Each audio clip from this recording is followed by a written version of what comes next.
What if I told you that the deepest ache in your chest, the one you've tried to silence for years, is not a weakness, but a secret doorway to your awakening? Imagine this. The very pain you thought would break you is actually the fire that could burn away everything false and reveal who you truly are. Tonight, we step into that fire. We enter a journey where longing is no longer an enemy but a guide, where silence speaks louder than words, and where your hidden self waits to be remembered. It's not a gentle path. It's raw, it's beautiful, and it just might change the way you see your entire life. If you feel that stirring inside, don't look away. Stay. Follow this story until the very end, because the moment you've been waiting for is already waiting for you. Before we begin, please subscribe to Buddhism in every moment so we can continue creating heartfelt stories like this. Your support is the light that keeps this journey alive. Part 1. Entering the quiet night. The night begins quietly, the way a secret slips into the room when you are not watching. Outside, the world is softening, the hum of traffic fading into the background, the air cooling into something gentle, almost forgiving. Curtains sway with the rhythm of the breeze, and shadows fold and unfold across the walls as if the house itself is breathing. Somewhere in the distance, a train passes, its sound stretching thin against the silence. And here you are, your body finally beginning to rest, yet your mind still heavy with the weight of the day, perhaps even the weight of a year, perhaps of a life that has demanded too much. There is always this moment before sleep, isn't there? That suspended space where your body longs for surrender, but your thoughts refuse to let go. It is in this delicate place that a deeper journey can begin, if you are willing. Tonight is not about sleep alone. It is about entering the kind of quiet that reveals more than rest. It is about finding the hidden self you have forgotten, the self that waits beneath the roles, the tasks, the endless names you answer to. What if I told you that most people never meet themselves, not once in their lifetime? They chase identities, wear masks, follow routines, but the one who lives quietly inside remains unseen, untouched, unheard. Tonight we will change that. Tonight you will walk into the quiet and the quiet will begin to speak. But let us not rush. Begin where you are. Feel the bed beneath you, its surface holding your weight without question. Notice your breath, the rise, the fall, the way it asks nothing of you. Allow your shoulders to soften, let your jaw loosen, let your hands rest without effort. You don't need to earn this moment. You don't need to prove anything here. Already you are enough. Already you belong.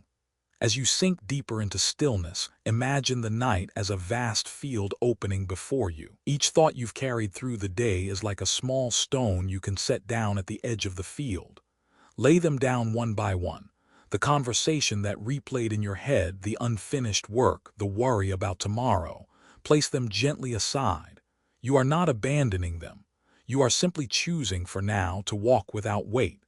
This is the first step into the quiet. Perhaps you feel resistance. The mind often resists stillness because stillness has a way of revealing what we try to avoid. The moment the noise fades, the ache surfaces. The disappointment, the longing, the grief we have carried silently. But what if this ache is not an enemy? What if it is a compass pointing you towards something more real than the noise ever could be? So many of us live on the surface of life, too busy to notice what stirs underneath. But the truth is this: the ache does not appear to punish you. It appears to invite you. It is the whisper of the soul saying, there is more. There is something you have forgotten. Will you listen? Tonight, let us listen, not with judgment, not with fear, but with reverence. The ache in your chest, the restlessness in your breath, the quiet yearning you cannot name, let it be. Let it sit beside you like a companion you no longer need to push away. The night is large enough to hold it. Close your eyes if they are not already closed and imagine the quiet deepening. Picture yourself walking through a forest just after dusk. The path is narrow, lined with tall pines that sway as the wind moves through them. The air smells of earth, of rain that fell earlier in the day. The only sound is your own footsteps, soft against the ground. There is no rush here. The forest is not asking you to arrive anywhere. It is asking you only to notice. The way the branches bend, the way the leaves whisper, the way your own heart beats a little louder in the silence. This forest is the night within you. Each step is a breath. Each tree is a memory. The deeper you go, the quieter it becomes until even your thoughts begin to slow, their edges softening. And then in that quiet you begin to hear it, a low hum not outside you but within.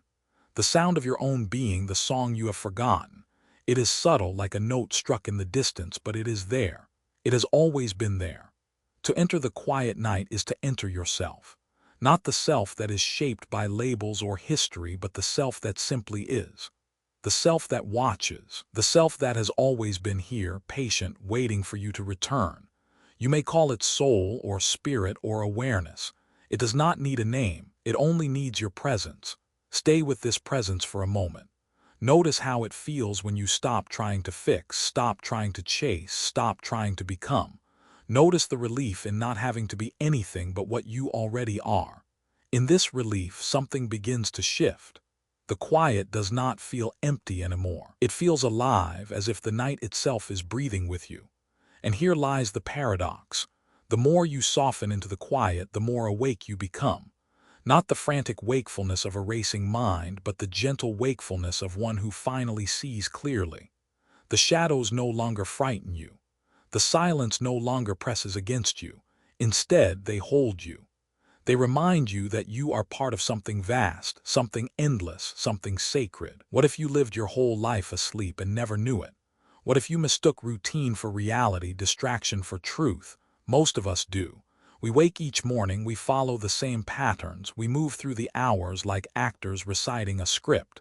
But somewhere beneath it all, the soul waits. Tonight, you stand at the threshold of that waiting. You are being invited not only to sleep, but to awaken in the deepest sense. So breathe. Inhale slowly, letting the breath rise through your chest. Exhale gently, letting it fall. Feel the rhythm steadying you. Feel the night gathering around you, not as darkness, but as shelter. There is no need to escape this moment. There is nothing to escape. The quiet is not against you. The quiet is for you. You are entering a place beyond noise, beyond expectation, beyond the constant demand to be more, to do more, to prove more. You are entering the quiet night, the place where the hidden self waits to be remembered. And in remembering, everything changes. The quiet night is not only a pause in the day, it is a threshold. When the body slows and the noise of the outside world finally recedes, something subtle emerges. It is not always comfortable. Sometimes it is a wave of sadness you cannot explain. Sometimes it is a memory rising uninvited. Sometimes it is a longing that seems to have no object. But these are not disturbances. They are invitations. The night is not trying to unsettle you. It is trying to reveal you. Imagine yourself lying in a room where the air is cool and still. You hear the faintest hum of life outside. A car in the distance, the creak of the house as it settles, the wind pressing against the glass. These small sounds are reminders. You are not separate from the world, you are woven into it. The quiet night is not silence in the sense of emptiness. It is silence as fullness, silence as presence. When you stop resisting it, you realize it is alive with meaning. This is why so many spiritual traditions speak of the night as a sacred time. It is in the dark hours, when distraction fades, that the soul speaks loudest. The mystics of every tradition, whether in the deserts of the Middle East, the mountains of Tibet, or the forests of Japan, have known this. They sought not the noise of day but the clarity of night. It is here in this kind of silence that one can finally hear the whispers that guide the heart. And yet, how often do we run from this silence? How often do we fill it with screens, with conversations, with tasks, simply because we are afraid of what might surface when things grow still?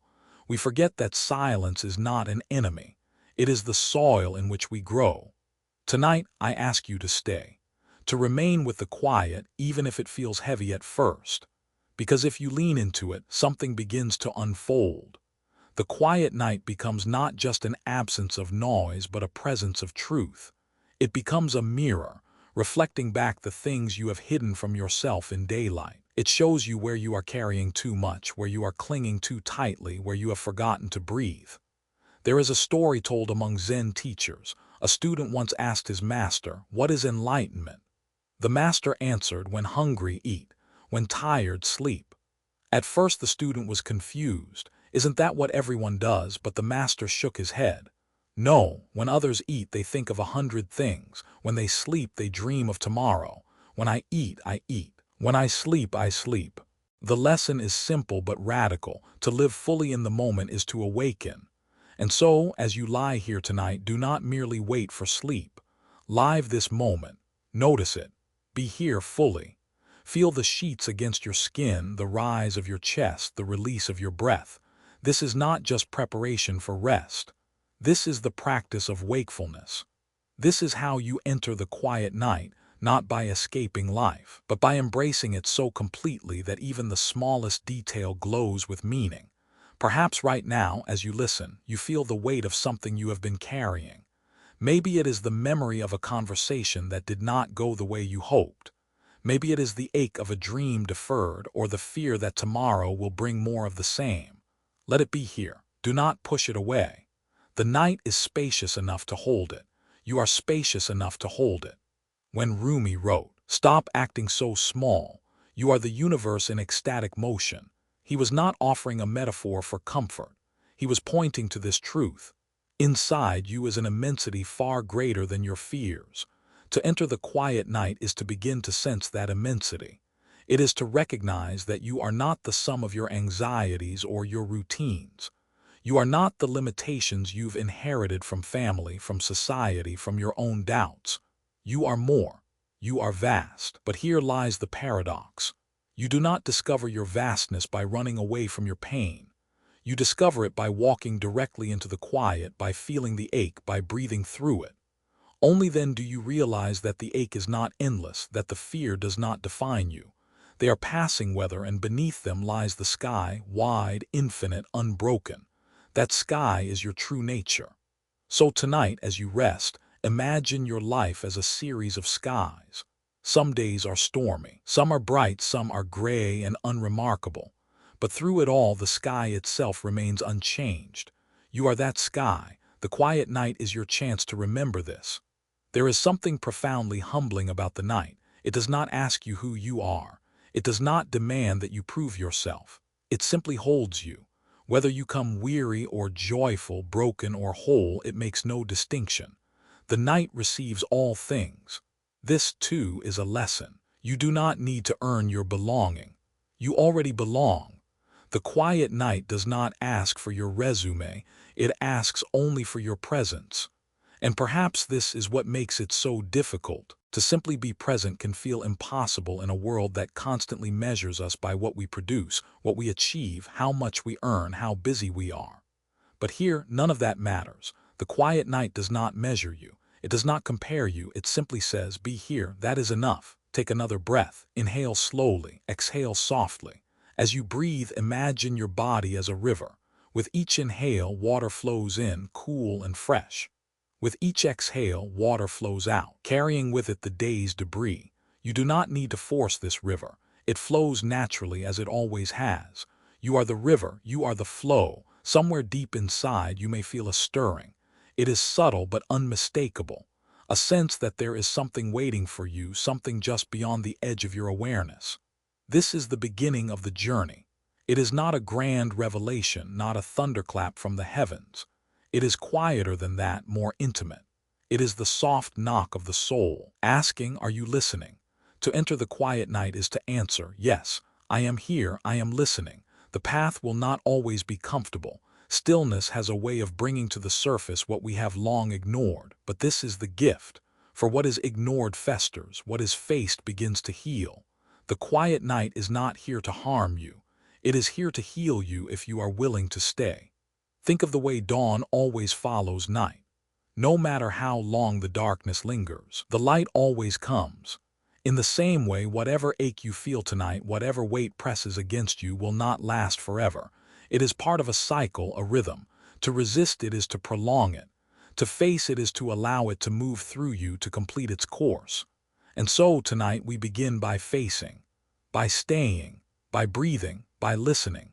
You are not here to escape yourself. You are here to meet yourself. The stillness around you begins to feel more like a companion than a void.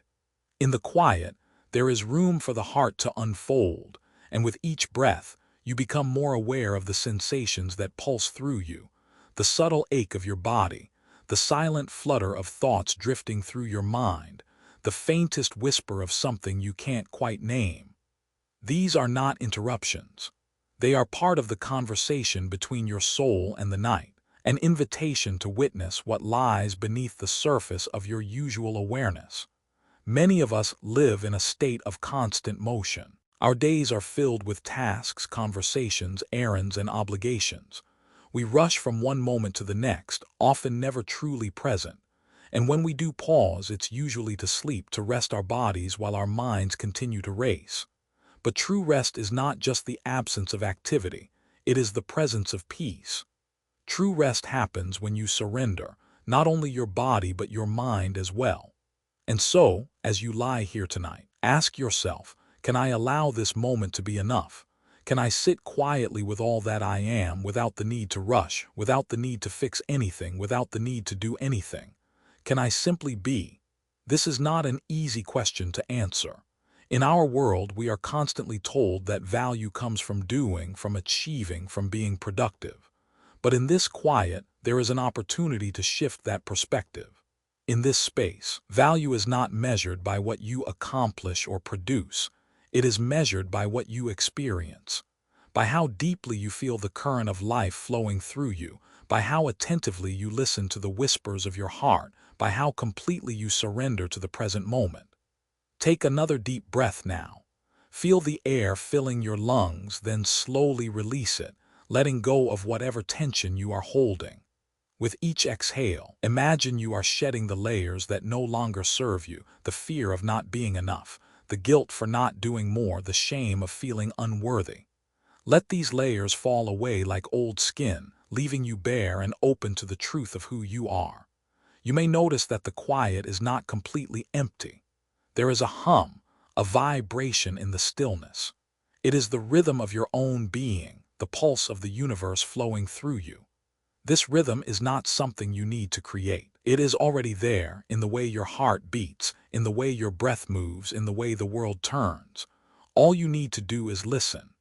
As you settle deeper into this stillness, you may begin to notice something else, an unfamiliar peace, a sense of belonging that was always there but you've forgotten. It's easy to forget this belonging when we are caught up in the noise of the world, when we are constantly seeking approval, validation, or recognition from others. But in the quiet, there is no need for external validation. In the quiet, you are enough simply because you are. This is the moment of awakening. It is not an extraordinary moment, not a dramatic shift. It is quiet, gentle, subtle, but it is real. The quiet night is not an escape. It is a return to yourself, to the part of you that has always known the truth, that you are whole, that you are worthy, that you are loved, not because of what you do, but simply because you exist. This truth, though simple, is often hidden beneath layers of doubt and fear. We have learned to question our worth, to believe that we must prove ourselves, that we must earn love and acceptance. But what if love, acceptance, and peace were already within you, waiting to be uncovered? What if everything you've been searching for was always right here, beneath the surface, waiting for you to stop searching and start listening? In this moment, as you lie here in the stillness, you have the opportunity to hear that truth. Not as a loud declaration, but as a quiet whisper, soft, steady, certain. It says, you are enough. You are loved. You are part of this vast, mysterious, beautiful universe, not because of what you do or who you know, but because you are. And with that recognition, the weight of the world begins to feel a little lighter. The need to prove yourself fades. The pressure to be more, to do more, to accomplish more, all of it dissolves in the quiet. You are no longer a stranger to yourself. You are finally truly home. The Zen tradition speaks often of beginner's mind, a state of openness, eagerness, and lack of preconceptions. It is the mind of a child, before it is clouded by the judgments of the world.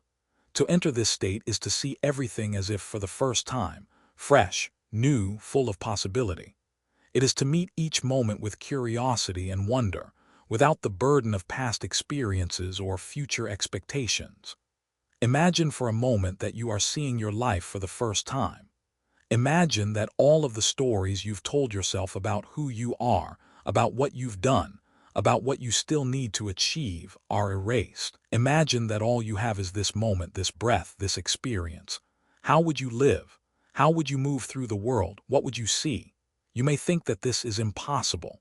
After all, you have years of history, of stories, of identity. But the truth is, you are not your stories. You are the one who witnesses them. You are the awareness behind the thoughts, the observer behind the experience. This is the part of you that is timeless, that cannot be defined by words or labels. It is the part of you that is free, that is whole, that is already awake. This is the invitation of the quiet night. It is not just a time to rest the body. It is a time to rest the mind, to let go of the need to control, to prove, to be. It is a time to return to the stillness, to the silence, to the truth that lies beneath everything. It is a time to remember who you really are. Take another breath. Inhale deeply, feeling the air fill your lungs. Exhale slowly, releasing everything that is not essential. In this breath, in this moment, you are both nothing and everything. You are the silence, the stillness, the space between the breaths. You are the universe breathing itself into existence moment by moment, heartbeat by heartbeat. The quiet night does not ask for anything from you. It does not demand that you change, that you become something more, that you be anything other than what you already are. It asks only that you listen, that you remember, that you rest in the truth of who you are. And so tonight, as you rest in this stillness, know this: you are not alone, you are never alone. You are connected to everything, to the stars above, to the earth below, to the heart of the universe itself. You are part of the dance, part of the rhythm, part of the great unfolding. Let that be enough. As the night deepens, the quiet becomes more than just the absence of sound. It becomes a presence, alive, waiting, full of secrets. There is an intimacy in this silence, an invitation to let go of all the stories you've told about yourself. The world is no longer asking you to perform, to prove, to achieve. It is simply asking you to be. What if you allowed yourself to simply be? What if, for one night, you gave yourself permission to drop the masks, to release the burdens, to let go of the need to be anything other than who you are in this moment? How would it feel to surrender to the quiet, to let the weight of the day fall away, and to rest in the truth that you are already enough? It is easy to forget that we are enough. In a world that constantly tells us to do more, be more, achieve more, it's easy to believe that our worth comes from what we produce, from how much we can give, from how well we perform. But in the stillness of the night, we are reminded that our worth is not dependent on what we do, but on who we are. You are not your accomplishments. You are not your job title or your relationship status or your financial success. You are not even your thoughts or your emotions. You are the presence behind them, the awareness that observes them, the being that exists beyond all labels. This is what the quiet night invites you to remember. It asks you to return to the simplicity of being, to the purity of presence. In this presence, there is no need to prove anything. There is no need to rush. There is no need to fix or change or achieve. All of that can wait. For now, simply rest in the truth that you are enough just as you are. It is in this stillness, this quiet surrender, that true healing can take place. You see, healing is not about becoming something you are not. It is about letting go of the illusion that you are anything less than whole. It is about shedding the false layers of identity and returning to the truth of your essence. And that truth, dear one, is this: you are the universe in motion. You are the vastness of the cosmos breathing itself into being. You are the stars and the earth, the mountains and the rivers, the sun and the moon. All of it flows through you. And yet in this very moment, you are also here in this body, in this room, in this breath. You are both infinite and finite, vast and small, and that is the beauty of being alive. But to remember this, you must first quiet the noise. You must first create space for the truth to reveal itself. The noise of the world, the noise of your thoughts, the noise of your worries and fears and doubts, these are all layers that obscure the truth. But beneath the noise, beneath the clutter of the mind, there is a stillness that is always present, always waiting for you to return. And in this stillness, you will find the answers you've been seeking, not because they are new, but because they have always been there, waiting for you to listen. To listen, that is the key. In the quiet, there is nothing to do but listen. Listen to the beating of your heart. Listen to the breath moving in and out of your body. Listen to the subtle hum of life that flows through everything, the trees, the wind, the stars. Listen to the voice of your soul, which speaks not in words but in feelings, in sensations, in the quiet knowing that you are connected to something greater than yourself. This is not an abstract concept. This is not a philosophy to be understood with the mind. This is a truth to be felt with the heart. It is the truth of your being, the truth of the universe itself, the truth that is hidden in plain sight, waiting to be recognized. And tonight in this quiet, you have the opportunity to recognize it. But the question remains, will you stay? Will you remain present with the ache, with the longing, with the stillness? Will you allow yourself to be held by the quiet, to rest in the truth that you are enough, just as you are? This is not an easy task. The world constantly pulls us in 1,000 directions, demanding our attention, our energy, our focus. The mind races from one thought to the next, creating endless stories, worries, and fears. It is easy to get lost in the noise. But in this moment, you have the choice to step out of that noise and into the stillness. You have the choice to be present with your breath, to be present with your heart, to be present with your soul. And when you do, something beautiful begins to happen. The ache, the longing, the restlessness that you've carried with you for so long begins to soften. It is not that the pain disappears, it never truly does. But in the quiet, you begin to see it differently. You begin to understand that the pain is not the enemy. The pain is the messenger. It is the soul's way of calling you back to yourself, of reminding you that there is more to life than what you've been living. The pain is the call to wake up, to remember who you truly are, to step into the fullness of your being. And as you answer that call, something shifts within you. The restlessness that once felt like a burden becomes a doorway, and through that doorway you step into the truth of your own existence. You realize that you have been seeking for so long, but the truth you've been seeking was never far away. It was always within you, always waiting for you to listen. And in this moment, you finally hear it.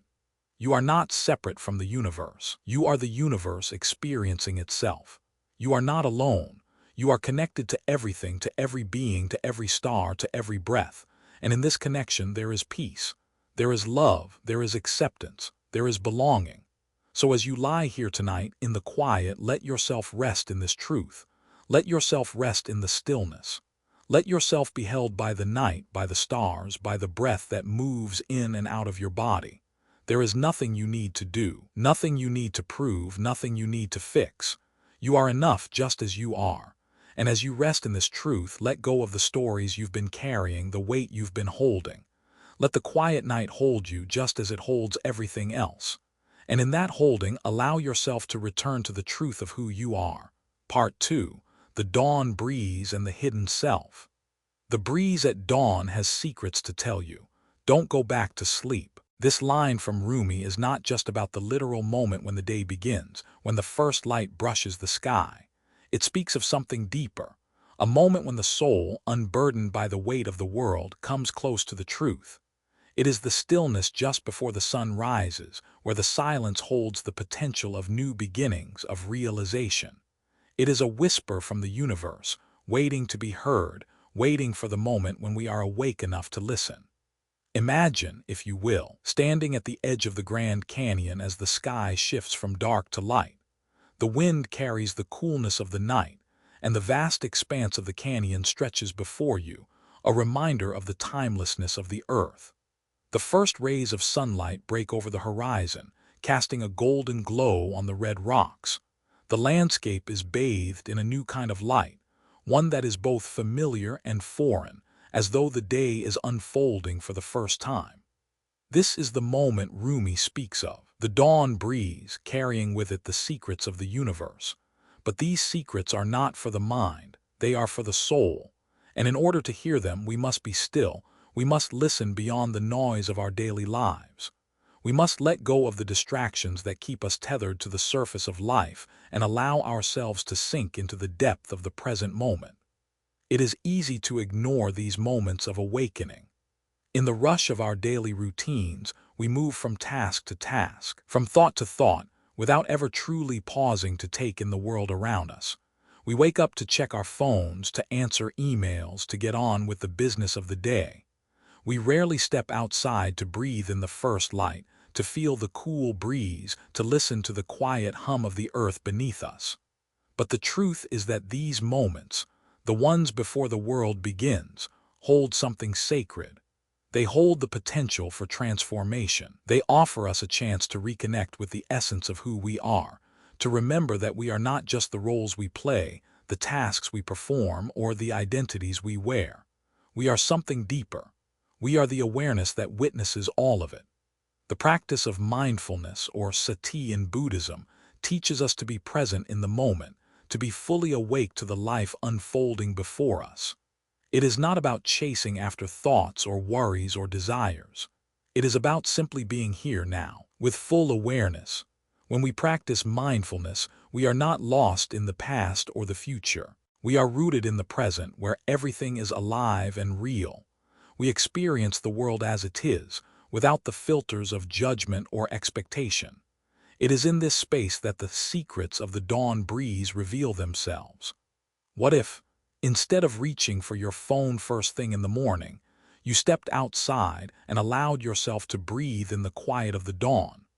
What if, instead of diving into the rush of your to-do list, you paused for a moment to listen to the world around you? Imagine standing on the edge of a great valley like Yosemite Valley, where the first light touches the cliffs and the trees, where the air is crisp and full of possibility. You close your eyes for a moment, taking in the scent of pine and earth, feeling the coolness of the morning against your skin. You inhale deeply, slowly, and with each breath you feel the tension of yesterday begin to release. The secrets of the morning begin to unfold. In these moments, you are not trying to do anything. You are simply being. You are allowing yourself to be fully present to the unfolding of the day, to the beauty of the world around you, to the quiet wisdom that lies beneath the surface of your busy thoughts. The dawn breeze, with all its secrets, has nothing to do with the mind. It has everything to do with the soul. To listen to the breeze at dawn is to listen to the soul. It is to step out of the noise of the world and into the quiet of your own being. It is to remember, even if only for a moment, that you are more than the roles you play, the tasks you perform, the expectations placed upon you. You are the one who witnesses all of it. You are the one who remembers. And it is in these moments of stillness that the truth of who you are begins to surface. But how often do we miss these moments? How often do we rush past the beauty of the present, too focused on what is next, too distracted by the noise in our heads, too consumed by the demands of life? The truth is, we live in a world that values productivity over presence, achievement over awareness, doing over being. And so we forget. We forget that the world is always speaking to us. We forget that there is a wisdom in the air we breathe, in the trees that surround us, in the sun that rises each morning. We forget that the dawn breeze is not just a breeze. It is the breath of the universe, reminding us to wake up. To practice mindfulness, to truly be present in the moment, is not a luxury. It is a necessity. It is the key to remembering who we are and why we are here. It is the key to reconnecting with the soul, to listening to the secrets the universe has to share. And it begins with something as simple as stepping outside in the morning, breathing in the air, and allowing yourself to listen. You may be wondering, what is there to listen to? What secrets could the dawn breeze possibly hold? The truth is, the secrets are not something to be found out there.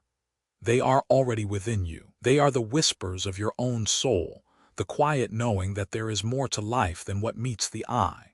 The dawn breeze does not need to tell you something new. It simply needs to remind you of something you have always known. As you stand in the quiet of the morning, with the light of the new day beginning to break, take a moment to feel the stillness. Take a moment to breathe, to let go of the tension in your body, to let go of the worries that cling to your mind. Let the world unfold around you without the need to control it, without the need to make it right. Just breathe, just be, just listen. And in that listening, the secrets of the dawn will begin to reveal themselves, not in words, not in thoughts, but in the quiet knowing that stirs in your chest, in the gentle remembrance that you are part of something much larger than yourself. What if you allowed yourself to experience the dawn like this every morning? What if, instead of rushing through the day, you paused to breathe, to listen, to feel? What if you gave yourself the gift of presence, the gift of mindfulness, the gift of remembering who you are? The secrets of the breeze are waiting for you. They are waiting for you to wake up. And when you do, you will remember that you are not separate from the world around you. You are the world. You are the breath. You are the dawn. The dawn breeze continues to weave its secrets through the air, a gentle reminder of the quiet truth that surrounds us, waiting to be acknowledged. As the sun rises higher, the world begins to awaken with it, slowly, surely, each moment unfolding like the petals of a flower. And in this unfolding there is no rush. There is only presence. This is the key to understanding the message of the dawn breeze. It is not in the rush to get somewhere, to achieve something, to become something. The secrets it holds are not for the mind to decipher. They are for the soul to experience. And the soul can only experience truth when it is fully present in the moment, when it is free from the noise of the world and the distractions of the mind. This is why mindfulness, sati, is so vital. It is not a practice for achieving something external, but for reconnecting with what is already within. It is a practice of remembrance, a practice of waking up to the truth that we are not separate from the world, from the breath, from the vastness of the universe. We are one with it, inseparable whole. And when we remember this, the secrets of the world are no longer hidden. They are here in every moment, in every breath. But this remembering takes time. It takes practice. It requires a commitment to slow down, to listen, to feel. And that is what the morning offers us, a chance to begin again. Every morning is a new beginning, a new opportunity to step into the stillness, to hear the secrets of the dawn breeze, to be present with what is. It is not just a new day. It is a new chance to awaken. As you continue to breathe in the cool air of the morning, let the stillness fill you. Let it remind you that you do not need to do anything to be whole. You do not need to prove anything to the world. You are enough just as you are. The secrets of the universe are already within you, waiting for you to remember them. The dawn breeze does not tell you something new. It reminds you of what you already know. And this is the beauty of mindfulness. It allows us to return to the present moment, to let go of the stories and labels that define us, to step out of the constant need to do, to achieve, to perform. In the quiet of the morning, we return to the essence of who we are, simple, pure, whole. We remember that we are not the roles we play or the masks we wear. We are the awareness behind them, the soul that is always awake, always present, always whole. Take a moment now to reflect on this. Close your eyes and feel the quiet of the morning surround you. Feel the breath moving in and out of your body, steady and calm. Feel the rhythm of life, the pulse of the universe flowing through you. You are part of this rhythm, not separate from it. You are the rhythm. You are the dawn breeze, the stillness, the awakening. In the quiet, there is no need to chase after anything. There is no need to prove your worth. There is no need to run faster, to work harder, to be more. In the quiet, you are enough. In the quiet, you are whole. In the quiet, you are already everything you have been searching for. So, as you stand at the edge of your day, take a deep breath. Inhale the cool air and exhale gently. Let go of everything you think you need. Let go of the expectations, the pressure, the rush. Let the dawn breeze carry away the weight of yesterday and allow yourself to step into this new day with a sense of freedom. This is your invitation, to live fully in the present, to experience each moment as it is, without judgment, without expectation, without the need to be anywhere other than here. The dawn breeze carries with it the wisdom of the world, and it is waiting for you to listen. It is not asking you to change. It is asking you to remember that you are already whole, already complete, already enough.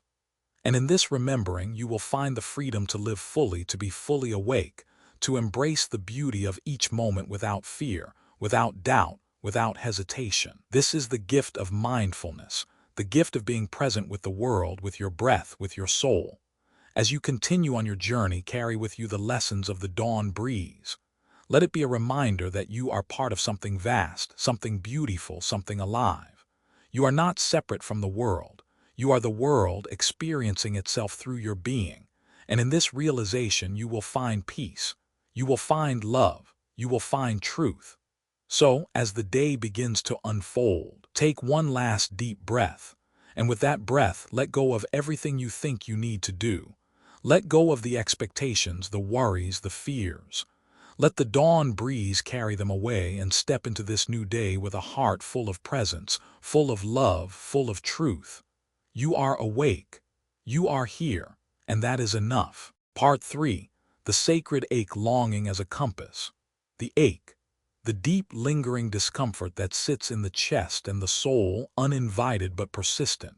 It may arise after loss, after disappointment, after unfulfilled desires. It is that feeling of something missing, something broken, something not yet attained. And so often we are taught to avoid it, to mask it, to drown it out with distractions. We run from the ache, hoping that one day it will disappear, that one day we will find peace in its absence. But what if I told you that the ache is not an enemy to be defeated? What if I told you that it is not a mistake, but a message, a guide, a teacher waiting to show you something deeper about yourself? This ache is not a flaw in the design of your life. It is part of the fabric of your existence. In fact, it is sacred. The wound, as Rumi so poetically put it, is the place where the light enters. The wound is the place where the light enters you. It is through the pain, through the longing, through the cracks in our hearts that we become most aware of what is truly important. The ache, then, is not a sign of weakness or failure. It is an invitation. It is a sacred compass pointing you back to your true self.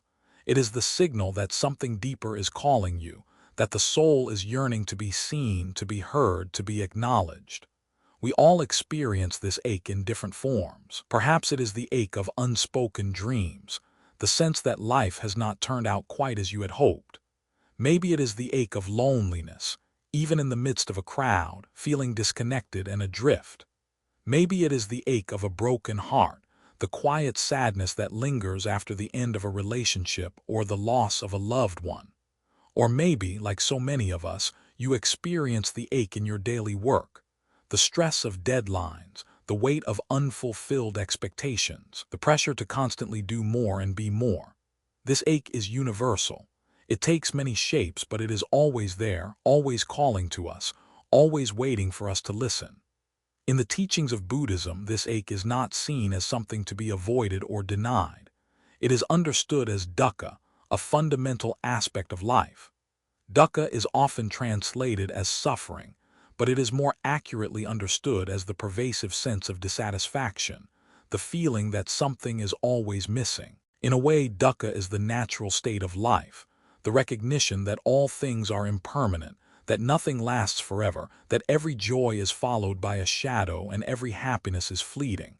But rather than seeing this as a negative or hopeless concept, Buddhism teaches us that this impermanence is the key to awakening. Dukkha, or suffering, is not something we need to escape from. It is the path. It is the opening to wisdom. The Buddha did not teach that we should avoid suffering. He taught that we should sit with it, understand it, learn from it. He taught that suffering, when seen with clarity, can lead us to deeper understanding, to freedom, to peace. The ache in this sense becomes a guide, a teacher, pointing us toward what is real and true. The modern world, however, often teaches us the opposite. We live in a society that prizes success, achievement, and the appearance of having it all together. We are told that we should be happy, that we should be productive, that we should always be striving for more. And when we experience the ache, whether it is the sadness of a breakup, the frustration of a job that doesn't fulfill us, or the loss of a dream, we are often told to just move on. Get over it, they say. Find something else to do. You'll feel better once you're busy again. And so we suppress the ache. We push it down. We avoid it. We fill the emptiness with distractions, with accomplishments, with consumption, hoping that one day the ache will just disappear. But what if the ache is not something to be fixed? What if the pain is not a sign that something is wrong, but rather a signal that something is shifting, that something is changing? What if the longing you feel is not a flaw, but a doorway? In my own life, I've often found myself caught in this cycle. The cycle of striving, of pushing through the ache, of thinking that if I just worked harder, achieved more, got everything in order, the ache would go away. But it never did. It would return over and over again in different forms. A failed project, a broken relationship, a feeling of being stuck, a quiet sadness that lingered even on my best days. And then one day I stopped. I stopped running from the ache. I stopped trying to fix it, to escape it. I simply sat with it. And as I did, something shifted. The ache no longer felt like something to be avoided. It became something to be understood, to be honored, to be seen. The ache is not a mistake. It is the soul's way of telling you that there is something deeper waiting to be discovered. It is the whisper of truth calling you back to yourself. And in order to hear that truth, you must stop running from the pain. You must sit with it. You must allow it to speak to you. Take a moment now to reflect on your own ache. What is it that you are carrying? What is the longing that tugs at your heart? It might be the ache of lost dreams, the feeling that life has passed you by. It might be the ache of unspoken words, of conversations that were never had. It might be the ache of loneliness, of not feeling truly seen or understood. Whatever it is, take a moment to acknowledge it. Don't push it away. Don't try to make it go away. Simply sit with it for a moment. Ask yourself, what is this pain teaching me? This is the question that will begin to shift your perspective. Instead of seeing the pain as something negative, as something to be fixed or escaped, see it as a teacher, a guide. What is it showing you about yourself? What is it pointing to? What is it asking you to notice? Maybe the pain is asking you to let go of something. Maybe it is asking you to forgive, to release the grip you have on the past. Maybe it is asking you to step into something new, to let go of the old patterns that no longer serve you. Or maybe, just maybe, the pain is asking you to rest, to stop striving, to simply be with what is. Whatever it is, know that the ache is not a mistake. It is not a flaw in the design of your life. It is an invitation to go deeper, to listen more closely, to awaken to a truth that is waiting for you. Take another moment now to write down your ache. Write it out without judgment, without trying to change it. Just let it flow onto the page. And then, after you have written it, ask yourself, what is this pain teaching me? And in the stillness, listen for the answer. It may not come immediately. It may take time. But in the quiet, the truth will begin to surface. And when it does, you will see that the ache was never a mistake. It was always a guide.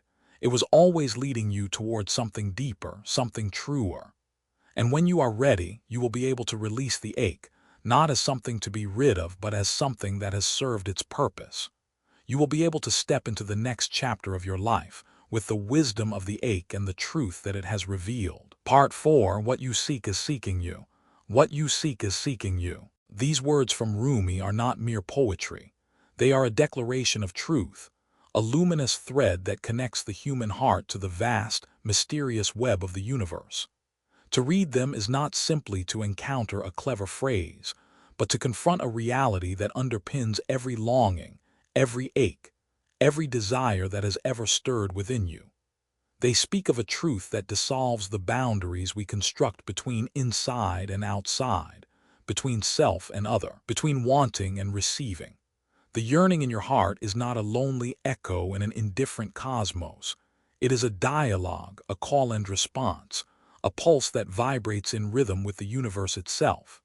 From the moment we are born, we are conditioned to see ourselves as separate, distinct, individual entities navigating a world that is vast and at times overwhelming. We are told that happiness lies outside of us, in achievements, in relationships, in places we must go, things we must acquire, experiences we must chase. And so we run. We chase the dream, the career, the love we think will complete us, believing in the illusion that our satisfaction depends on something external. Yet Rumi's words invite us to pause, to rethink, to remember.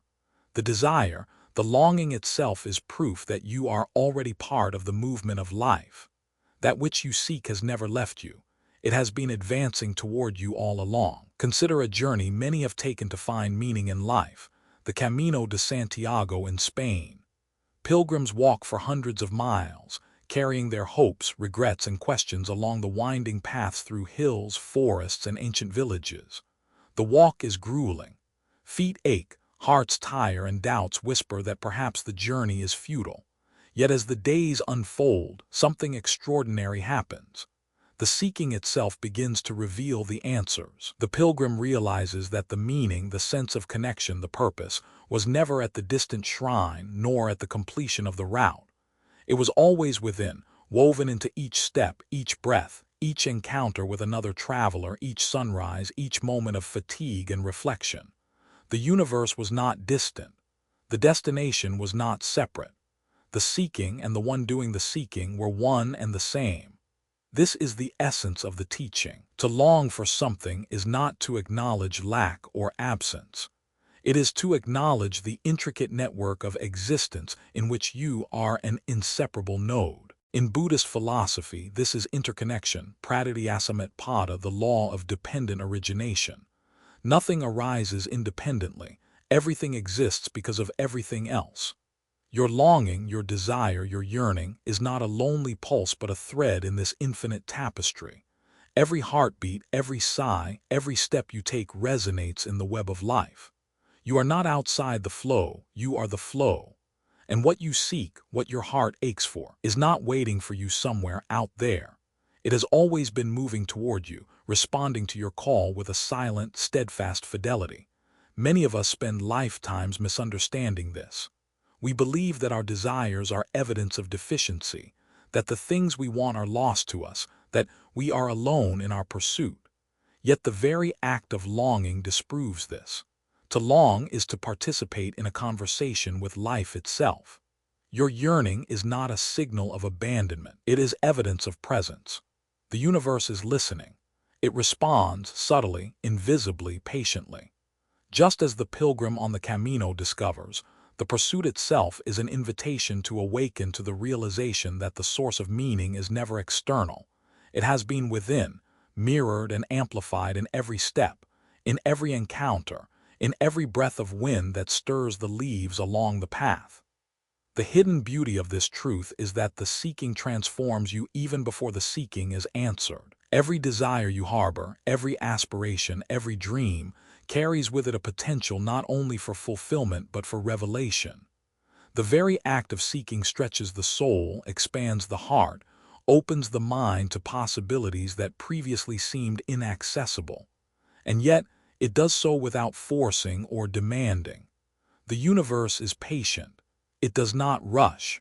It does not coerce. The law of interconnection assures that the energy of your longing is already woven into the flow of existence, and the response, whether apparent or subtle, is always en route.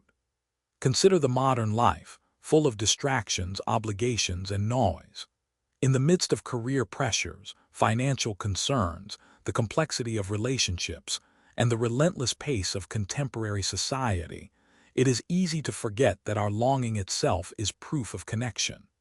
The ache that lingers when love is lost, when a goal feels unattainable, or when the clarity of purpose seems elusive, is not an indication of failure. It is the pulse of the universe calling to you, resonating in your chest, reminding you that you are part of something vast, something intricate, something alive. To feel this pulse is to know that you are not alone, that the threads of life have already reached out to meet you. And yet, recognizing this requires a shift of perspective, a willingness to see beyond the superficial separation we impose on our lives. Most of us move through existence thinking we are individuals set apart, isolated in our struggles and triumphs. But when you allow yourself to see the truth beneath the surface, the subtle, invisible currents that connect all things, you begin to understand that longing is not a mark of absence but of presence. Your yearning is a signpost, pointing not to what is missing, but to what has always been here, within and around you. It is a confirmation of belonging, a reminder that your desires are acknowledged, that they are part of the dialogue of existence, and that the universe itself participates in the unfolding of your story. To make this understanding tangible, consider a small practice. Each day before the world begins its rush, take a moment to write down the desires, questions, or longings that occupy your heart. Place them on the page without judgment. Then, as you read them back, ask, what is this seeking teaching me? How am I already in conversation with what I desire? In doing so, you create a space where the unseen, the unheard, the unacknowledged can emerge. You transform yearning from frustration into a bridge, a doorway, a guide. The universe, as Rumi implies, is not a distant arbiter of fate or fortune. It is a living presence, dynamically intertwined with your own essence. When you seek, you signal your readiness, your openness, your willingness to participate. And the response is already underway. Sometimes it arrives in obvious ways through events, encounters, synchronicities. Other times it is quiet, subtle, a gentle shaping of circumstances that eventually aligns with your deepest truths. In every case, the seeking itself validates your presence in the grand unfolding, affirming that you are not separate, that you are not forsaken, and that the thread of life has never stopped moving toward you. The Camino pilgrim, walking day after day, experiences this intimately. They are physically tested, mentally challenged, emotionally stretched. Yet in each step there is a reminder, the journey itself is the answer. The light they seek, whether symbolized by the cathedral at Santiago or by a sense of inner clarity, was never outside them. Each mile walked is mirrored by an inner mile traveled, a recognition that the universe moves in tandem with them, responding to their willingness to engage, to endure, to hope. And when the destination is finally reached, there is a profound revelation. The quest was never about the physical endpoint. It was always about the awakening, the alignment, the recognition that seeking itself confirms belonging. In daily life, you do not need a pilgrimage to experience this truth. You do not need to cross mountains or traverse continents. The principle is universal. Each moment in which you desire, each moment in which your heart reaches beyond the known, is proof that you are entwined with the vastness of life. Your yearning is the universe's acknowledgement of you. Each ache is a pulse of connection. Every longing is evidence that your presence matters, that your call has been heard, that you are participating in the dance of existence. This understanding transforms how you relate to your desires. They are no longer burdens, no longer marks of deficiency. They are markers of connection, proof that the threads of your life are interwoven with the fabric of all existence. The desires that rise within you, whether for love, meaning, purpose, or understanding, are not solitary. They are resonances that echo throughout the universe.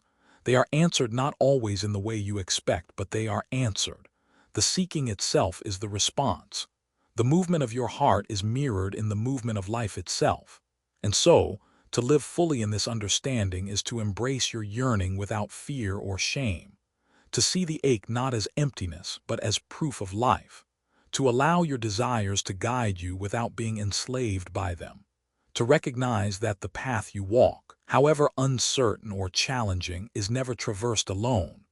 To understand that each longing, each heartbeat of desire, is part of the conversation of the universe, and that the universe in its own subtle ways is responding always endlessly. In this recognition, a profound shift occurs. You no longer feel abandoned by the world. You no longer fear that your dreams are unattainable, that your yearnings are meaningless, that your heart is calling into a void. The call itself is evidence of connection. The seeking itself confirms that the universe acknowledges you, moves with you, and aligns in response to your openness. What you seek is seeking you, not metaphorically, not poetically, but with the real, tangible inevitability of life itself. To honor this truth, take a moment now to consider the longings you carry. Write them down, reflect on them, sit with them, and then ask the question Rumi silently invites. What is this ache teaching me? How am I already in dialogue with what I seek? Let the inquiry settle and allow the subtle, quiet realization to emerge. This is the path from longing to understanding, from yearning to awakening, from desire to alignment. When we approach life in this way, every desire becomes sacred. Every longing becomes a teacher. Every ache becomes a compass. And in following this compass, we are led back to ourselves, back to the truth of our connection, back to the awareness that we have never been separate, that we have never been forsaken, that what we seek has always been moving toward us. Part 5. Seasons of the Heart. The heart, like the world around us, moves in seasons. There are moments of bright clarity, of warmth and abundance, when life feels as though it is flowing perfectly, effortlessly. And there are other moments when everything seems cold, muted, or uncertain, when the weight of existence presses against your chest and the world feels distant, even unreachable. To accept the changing seasons of your heart is to honor the truth of impermanence. Just as the trees in Central Park shift from spring blossoms to summer green, then autumn gold and winter bare, so too do our emotions, desires, and longings pass through cycles. Each phase is sacred, each transition is a teacher, and each season carries its own unique beauty and wisdom. Yet so often we resist these natural shifts. We cling to joy when it is fading, we avoid grief when it emerges, and we fear uncertainty as though it were a threat. We try to control the timing of our feelings, to stabilize the unstable, to anchor the fleeting. But the heart is not meant to be bound. It is not a static vessel. It is a living, breathing, moving entity that, like the rivers that wind through Yosemite Valley, follows its own course. To try to impose permanence upon it is to fight against the very nature of life itself. Rumi's words remind us to try to accept these inner seasons, to experience joy without clinging, sorrow without denial, longing without panic, to recognize that the fluctuations of the heart are as necessary as the changing winds. There is wisdom in the ache of a wintered heart, as much as there is in the light of spring. There is growth in stillness, just as there is release in movement. And in learning to inhabit each season fully, without judgment or resistance, we cultivate a resilience that allows the soul to expand rather than contract, to breathe rather than suffocate. Consider, for a moment, the subtlety of these shifts in your own life. There are mornings when gratitude fills you effortlessly, when the simplest acts, watching sunlight spill across a coffee table, hearing a bird's song, feeling the breeze against your face, bring a fullness of presence. And there are evenings when the very same world seems to dull, when shadows in the mind mirror the quiet dimness outside and even simple pleasures feel distant. Both of these experiences are valid, both are necessary. The heart moves through them naturally if only we allow it. Buddhism calls this understanding anicca, the impermanence of all things. Nothing remains static. Emotions, circumstances, relationships, and even our own sense of self, each arises, passes, and transforms. To resist change is to invite suffering. To accept it is to align with reality itself. This acceptance is not passive resignation. It is a conscious choice to flow with life rather than against it. In doing so, we find freedom, even in the moments that feel most constricting. One way to practice this acceptance is through mindful observation. As you notice the current season of your heart, describe it without judgment. Is it warm or cold, bright or muted, expansive or contracted? Labeling, not as criticism but as acknowledgement, allows you to hold the emotion fully without resistance. Breathe into it. Let it expand and contract with the natural rhythm of your body. Notice how your chest rises and falls. Feel the pulse of life beneath the fluctuation, steady and unchanging. This simple act, repeated over time, transforms your relationship with change. The seasons of the heart are also mirrored in our interactions with the world. When joy is abundant, we may feel generous, open, and connected. When grief or sadness arises, our awareness may narrow, and we may retreat inward, recognizing that these fluctuations are not weaknesses, but natural rhythms can help us respond to others and to ourselves with compassion. The heart is not meant to be fixed. It is meant to be fluid, responsive, and alive. And when we honor its natural movements, We cultivate the wisdom to move gracefully through life, rather than being swept along by the turbulence of resistance. Imagine walking through Central Park on a crisp autumn morning. The leaves have turned gold and crimson, drifting slowly to the ground.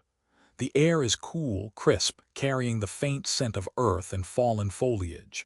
There is a quiet beauty in this transition, a reminder that even as life decays, there is elegance, there is rhythm, there is inevitability. And in the heart, we experience similar transitions. There are times when our desires fall away, when our ambitions fade, when old attachments loosen their grip. These moments are not losses but openings, spaces for reflection, understanding, and growth. Every season of the heart brings lessons unique to its nature. The exhilaration of joy teaches presence, gratitude, and celebration. The sting of loss teaches patience, resilience, and surrender.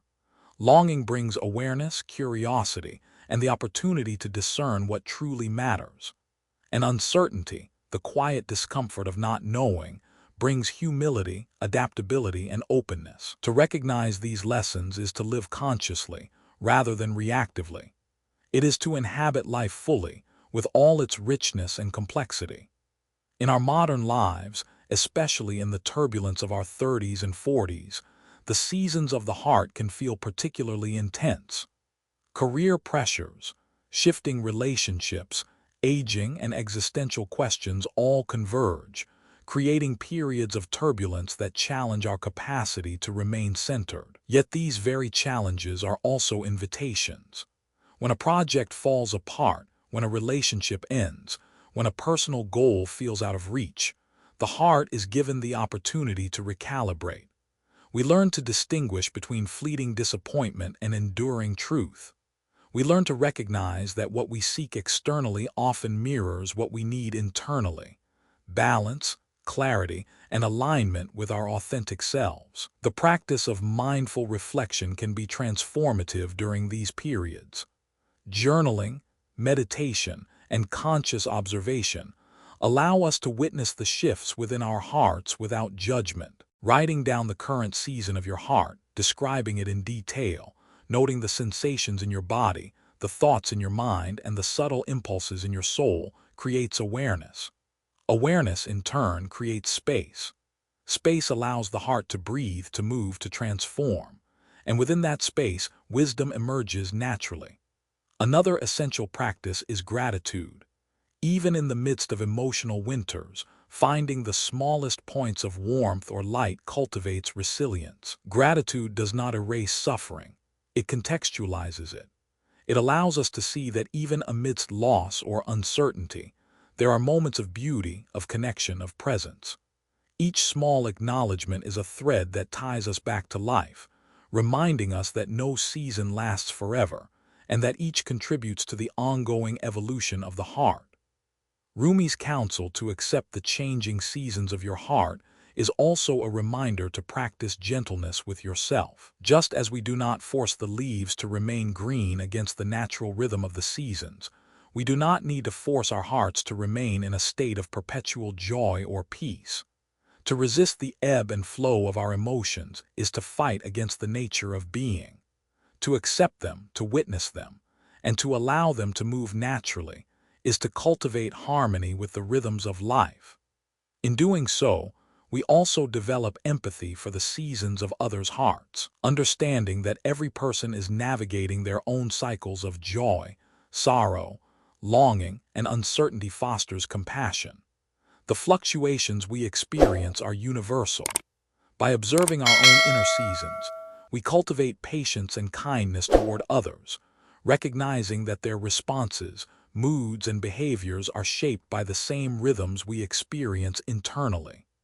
Finally, the acceptance of the seasons of the heart deepens our connection to the present moment. Life is not a linear path. It is a spiral, a series of cycles that recur, evolve, and deepen. By observing and embracing the natural rhythms within, we anchor ourselves in the now. We learn to inhabit each moment fully, to recognize its transient beauty, and to engage with life in a way that is grounded, conscious, and responsive rather than reactive. And so, as the heart moves through its cycles, Let us remember to breathe with it, to listen to it, to honor it. Let us walk through our internal seasons with mindfulness, with patience, and with awareness that each phase, whether it brings warmth or cold, expansion or contraction, light or shadow, contributes to the full spectrum of our humanity. The heart, in its complexity and in its cycles, is a compass guiding us toward truth, toward presence, and toward the awakening of our deeper self. The seasons of the heart are never predictable, and that is precisely their lesson. We might wake one morning with a lightness we did not expect, a joy that seems to float effortlessly above the burdens of life. We walk through the city streets, the sunlight catching the edges of buildings in New York or filtering through the towering pines of Yosemite, and the world itself feels expansive, luminous, alive with possibility. Every step seems in rhythm with something larger, something unseen, and yet palpably present. It is in these moments that the heart feels most at home, most aligned with life, most in harmony with its own inherent beauty. But just as the seasons turn, so too can the heart shift. Afternoon shadows lengthen, challenges emerge, and what seemed abundant can feel scarce. A letter arrives with disappointing news, a long-awaited conversation falters, or a relationship reveals itself to be more complex than imagined. In such times, it is tempting to resist, to push against the turning of the emotional tides, to cling desperately to what once was, to deny what now is. Yet this resistance is precisely what magnifies suffering. The heart, like the world, cannot be held in stasis without consequence. Impermanence is not cruelty.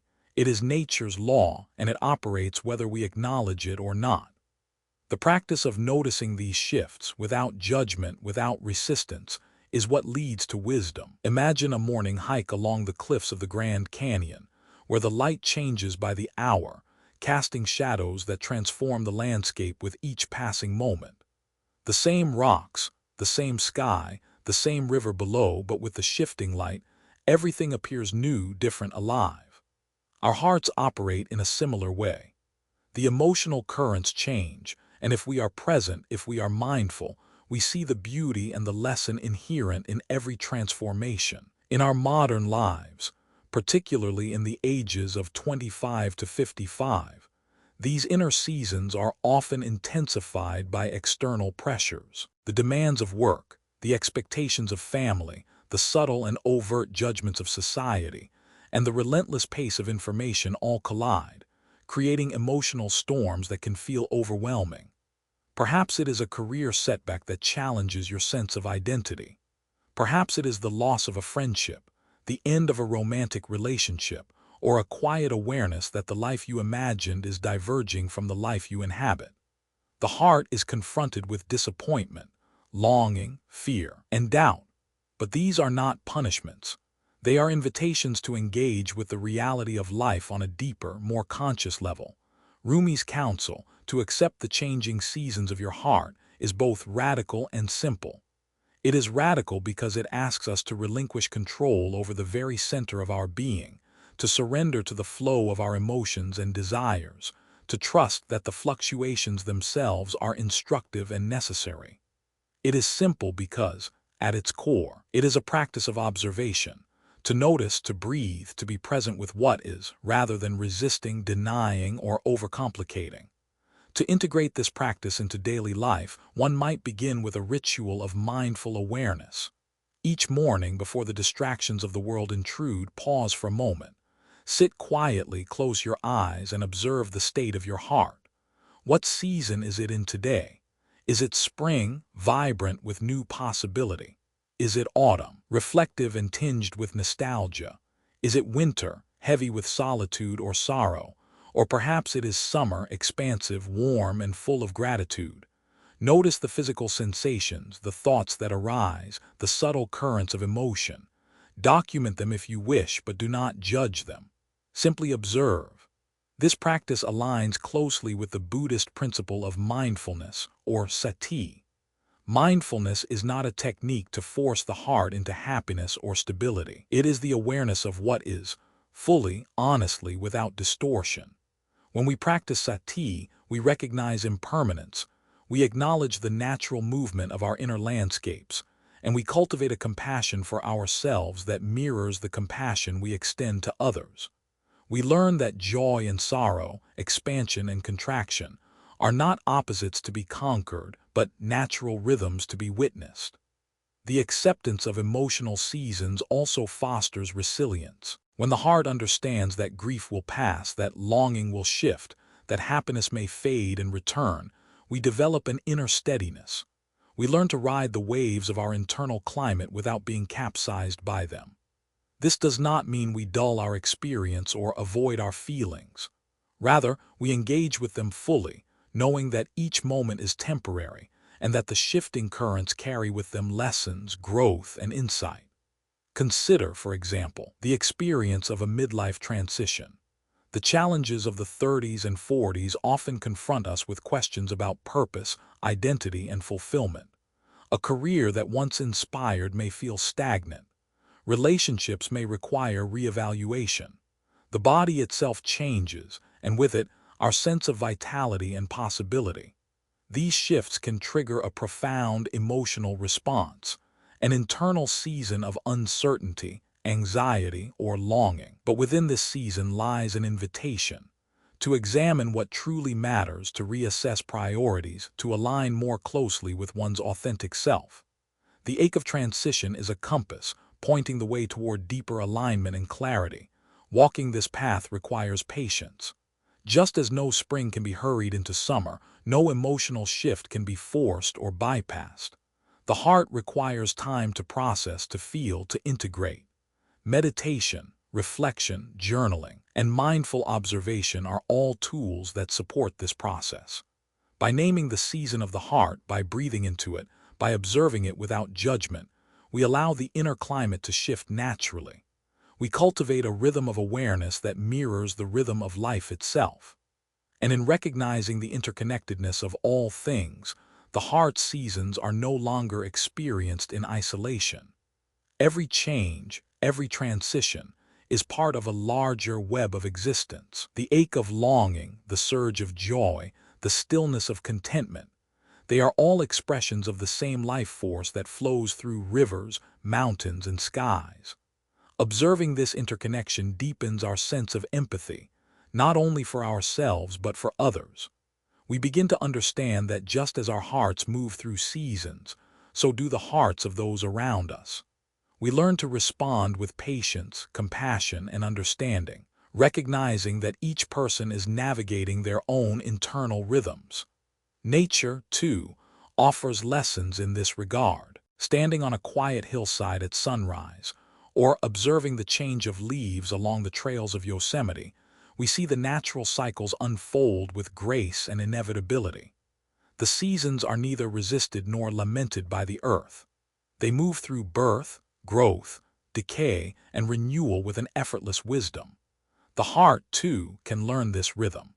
By observing and accepting the natural flow of emotion, by honoring the integrity of each season, we attune ourselves to the deeper currents of life. We learn that nothing is wasted, nothing is meaningless, and that every feeling, every experience contributes to the whole of our being. To deepen this practice, consider a daily reflection. At the end of each day, take a moment to sit quietly and review the emotional currents that moved through your heart. Identify the dominant season, acknowledge the subtler undercurrents, and honor them all. Ask yourself, what has this season taught me? What insights have emerged? How has this moment, this feeling, contributed to my growth, my awareness, my understanding of life? This ongoing practice not only cultivates presence but also fosters gratitude. Gratitude for the vibrant moments of joy, for the stillness of reflection, for the challenges that prompt growth, and for the uncertainties that invite humility. Each season, whether easy or difficult, is a teacher, offering lessons that are only visible when we slow down, observe, and listen. Rumi's wisdom echoes through these reflections. The seasons of the heart are not obstacles to be overcome but natural movements to be honored. The heart, in its complexity, offers a map, a guide, a subtle but profound instruction on living fully and authentically. By attuning ourselves to these inner rhythms, We align with life's larger patterns, embracing both the light and the shadow, the joy and the sorrow, the fullness and the emptiness. And so, we come to understand that the practice of observing and accepting the seasons of the heart is, in essence, a practice of freedom. Freedom from the tyranny of expectation, freedom from the fear of change, freedom from the illusion that stability is permanent. By welcoming each season, by breathing with it, by sitting in awareness, we cultivate resilience, clarity, and a profound sense of inner peace. The heart, in its fluidity and in its cycles, becomes both a mirror and a compass. It reflects the movement of life, and it guides us toward greater understanding. It teaches us patience, empathy, and presence.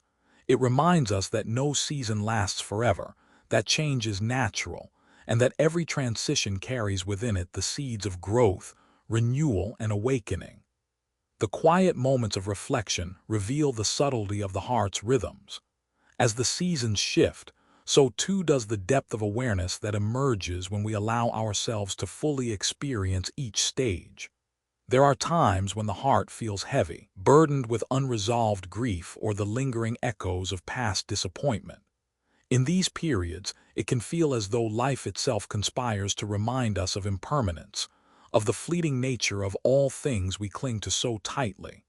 And yet, within this heaviness lies the opportunity for profound insight. The darker seasons of the heart, like winter's longest nights, carry a hidden illumination, the chance to recognize the strength, resilience, and endurance that reside within. During these moments, it is helpful to ground ourselves in simple, mindful practices. Stand at the edge of a hill as the sun rises over Yosemite Valley, feeling the crisp morning air brush your cheeks. Notice how the light illuminates the cliffs, casting long shadows and creating patterns of brilliance across the valley floor. Take a deep breath, sensing the energy of the world itself, and allow yourself to feel the pulse of life moving through you.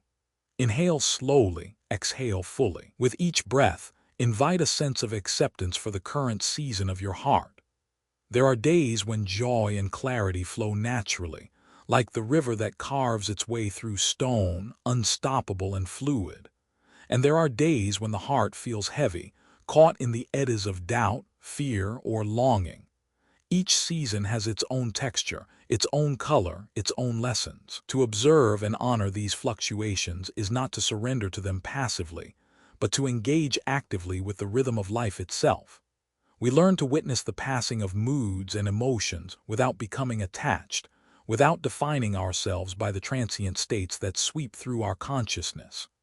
Consider the professional pressures that so often dominate modern life.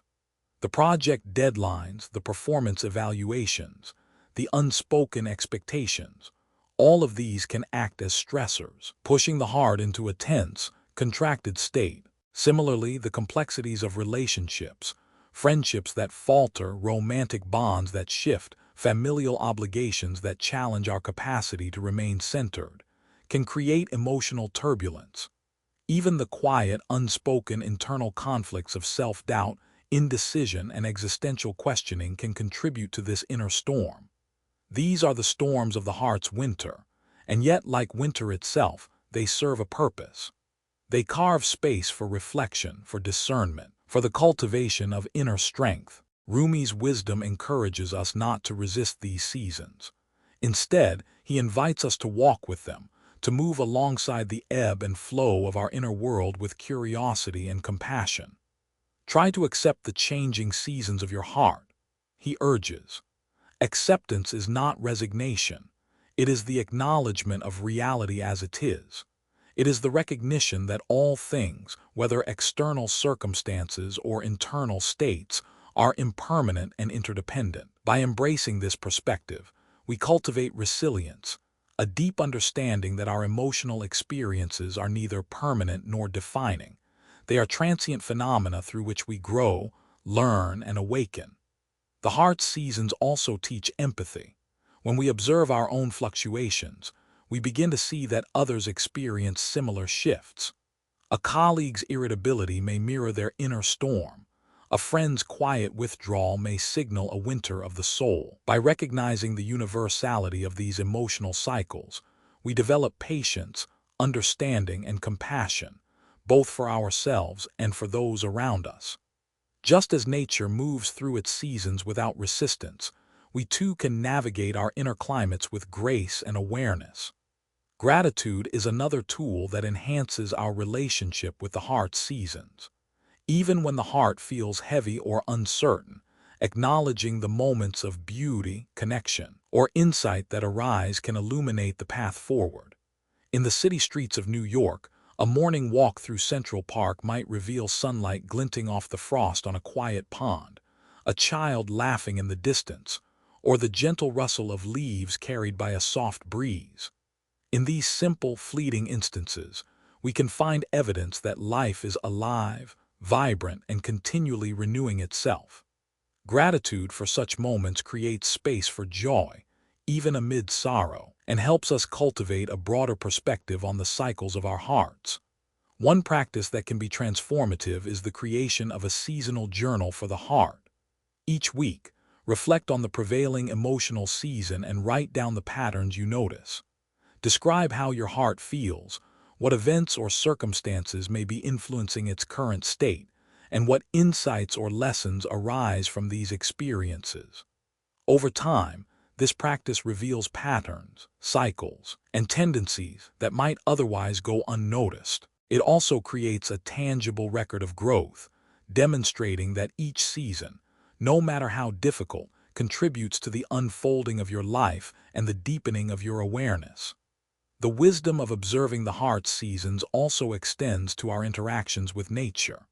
Just as a forest responds to the changing light, temperature, and moisture, so too does the heart respond to the cycles of life.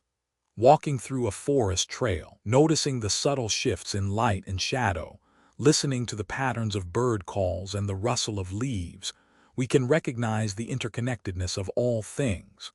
Our hearts, like the forest, are ecosystems of thoughts, feelings, and energy, each influencing the other. To observe the seasons of the heart with this awareness is to cultivate a profound sense of interconnection, both internally and externally. Modern life often encourages the suppression of emotional fluctuations. We are taught to maintain composure, to project stability, to avoid showing vulnerability. Yet such suppression does not eliminate the cycles. It merely buries them, creating tension and dissonance. The practice of acknowledging, observing, and accepting the natural rhythms of the heart is a radical act of self-honesty. It allows us to experience life fully, with its highs and lows, its joys and sorrows, its expansions and contractions.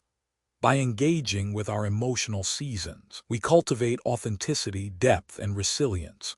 Meditation offers another avenue for navigating the heart's cycles.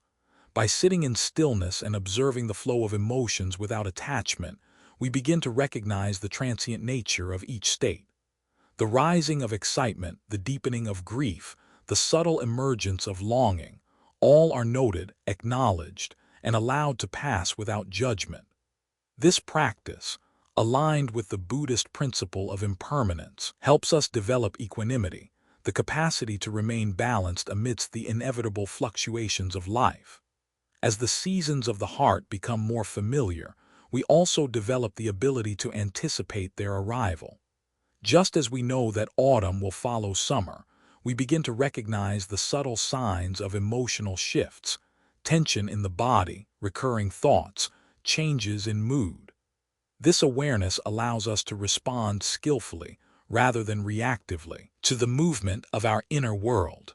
It also provides an opportunity to prepare, to cultivate mindfulness, and to engage in practices that support balance, presence, and understanding.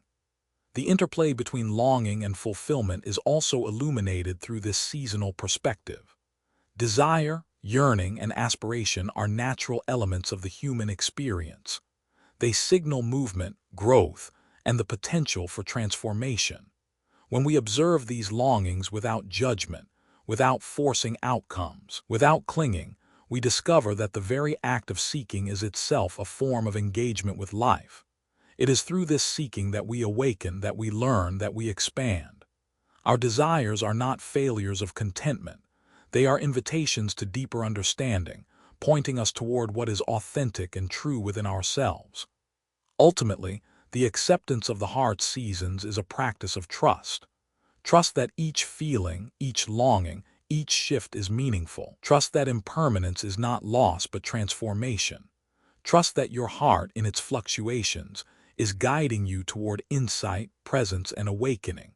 Trust that you are part of a larger web of existence, connected to life itself, and that the cycles of your own emotions mirror the cycles of the world around you. By cultivating this awareness, we not only honor the natural rhythms of our hearts, but also deepen our connection to the universe. Each season, each transition, each wave of feeling becomes a teacher, a mirror, a compass pointing us back to the truth of who we are. We learn that to embrace the cycles of the heart is to embrace life itself, with all its complexity, its beauty, and its impermanence. Part 6. Remembering the original song. Long before words formed in your mind, before names were given, before the world had pressed its definitions and expectations upon you, there was a melody. It is subtle, almost imperceptible, yet unmistakable. Rumi called it the original song, a tune your soul recognized even before you took your first breath. It is neither heard with the ears nor grasped by logic. It is felt, residing deep within, beneath the noise, beneath the weight of life, beneath the layers of learned behavior, fear, and habit. And yet, as elusive as it may seem, it is always present, waiting for you to remember it. We spend so much of our lives seeking external validation, external experiences, external meaning, often believing that satisfaction, purpose, or joy must be earned or discovered somewhere beyond ourselves. And in that pursuit, we overlook what has always been within us. Buddhism calls this intrinsic essence Tathagatagarbha, Buddha nature, the understanding that every being carries within them the potential for awakening, completeness, and clarity. The song you seek is not outside. It has never been. It resides within the stillness of your being, waiting for you to pause long enough to hear it. Consider a moment when you listen to music and are unexpectedly moved to tears. Perhaps it is a piece of classical music or a gentle meditative composition. You do not consciously recognize the notes, the patterns, or the artist, yet something within you responds, as though the melody resonates with a memory you cannot name. You are remembering a vibration, a frequency, a harmony that has always been a part of you. The tears that rise are not just emotional, they are the body acknowledging something ancient, sacred, and true.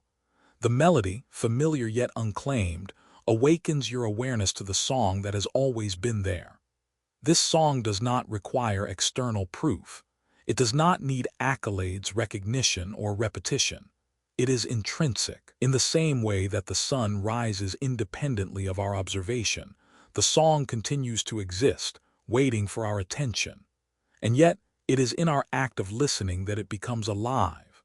When we turn inward, even for 10 minutes a day, and sit in silence, the mind softens and the song begins to reveal itself. Close your eyes, allow the breath to settle, and ask, what vibrations, what hums, what melodies exist within me? Allow your awareness to sweep gently through the spaces in your mind, noticing what arises without judgment or interference. Perhaps it is a feeling of peace, a flicker of longing, a sense of belonging, a fragment of a memory. Perhaps it is none of these, and yet it is present nonetheless. This is the original song, waiting patiently for recognition. In the quiet of meditation, the song may reveal itself as a subtle rhythm in the heartbeat, the rise and fall of breath, the oscillation between awareness and rest.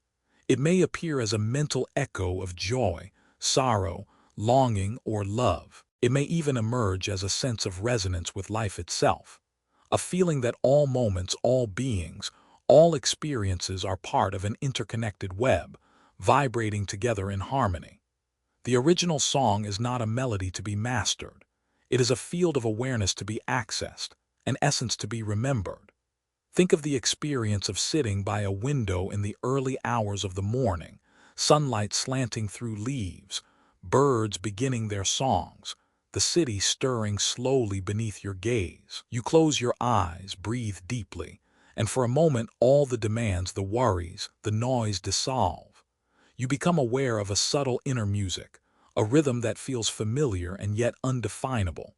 It is not produced by external stimuli. It is born from the connection between your awareness and the universal pulse of life.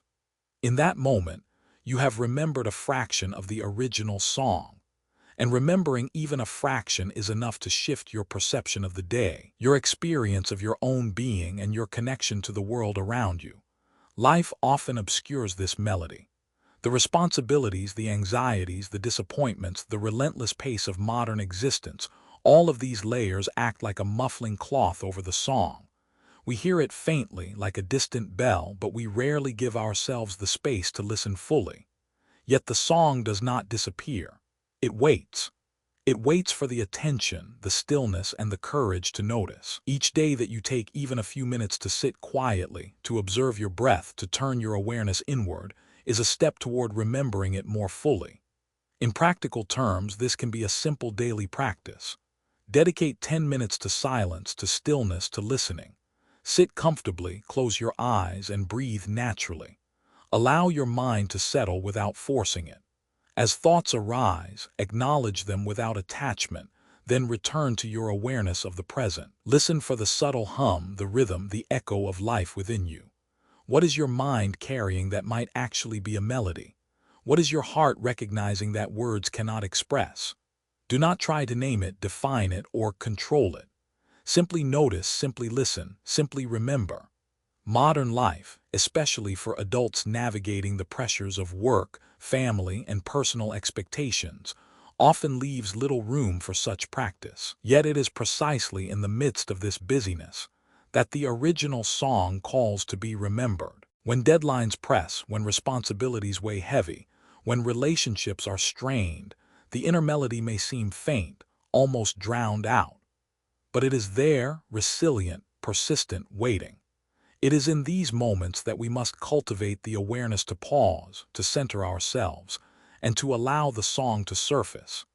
It is in the conscious act of listening that the connection between our inner being and the greater universe is renewed. Consider the experience of listening to a piece of music while on a long train journey. The rhythm of the wheels on the tracks, the distant hum of conversation, the occasional sound of the conductor's bell, all create a backdrop of movement and distraction. Yet within this ordinary context, the melody that touches your heart emerges. You feel an unexpected clarity, a sense of recognition, a tear that rises unbidden. This is a fragment of the original song. It requires nothing more than your presence, your attention, and your willingness to allow it to move through you. The original song is not just personal, it is universal. Every human being carries within them this essence, this inner melody that reflects the fundamental rhythm of life itself. It is not bound by culture, language, or experience. It is a shared resonance, a thread that connects every living being to the pulse of existence. Recognizing it in yourself is simultaneously an acknowledgement of its presence in others. The song unites, heals, and awakens. This understanding has profound implications. It reminds us that even when the world feels fragmented, even when relationships strain, even when personal goals seem distant, the underlying harmony persists. Your yearning, your longing to reconnect with purpose, meaning, or love is not in vain. It is the soul reaching for its own resonance. The very act of seeking is proof that the song is alive, that you are in dialogue with it, and that it responds always with patience and fidelity. As you sit in silence, allow your awareness to expand beyond the confines of your body, beyond the walls of the room, beyond the limitations of the mind. Feel the subtle vibrations of life that flow through everything, the air that surrounds you, the gentle hum of distant activity, the rhythm of your own heart. These vibrations are echoes of the original song, reminding you that the melody is not contained within you alone. It is the resonance of all existence, a shared pulse that binds every living being. When you attune yourself to it, even for a few minutes each day, you begin to perceive the continuity of life itself. the deep interconnectedness that transcends time, space, and circumstance. Imagine walking through a quiet park at dawn, the city still slumbering, the sky a soft gradient of blues and pinks. You pause on a bench and close your eyes, inhaling deeply, letting the cool air fill your lungs. Somewhere nearby, a bird begins its morning song, tentative at first, then confident, rising into the sky. The melody touches something deep within you. You are moved to tears, not out of sadness or joy, but out of recognition. The song is familiar. It has always been with you, even if you have not been aware of it. The resonance strikes a chord in the heart, and in that moment you remember. Rumi's original song is like this, always present, yet often obscured by the noise of life. The chatter of the mind, the demands of work, the weight of relationships, the unending pull of responsibilities, all of these act as a fog, dulling the perception of the inner melody. Yet, as the fog begins to lift through mindful practice, meditation, and stillness, the song becomes audible once again. It is subtle, yes, but unmistakable. It is not loud or dramatic. It does not clamor for attention.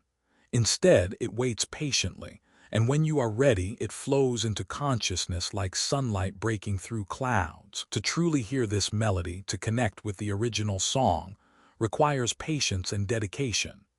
10 minutes each day, devoted to sitting quietly, to breathing, to listening without expectation, can transform the relationship with your own inner life. Close your eyes, place your attention on your breath, and simply notice the sensations that arise.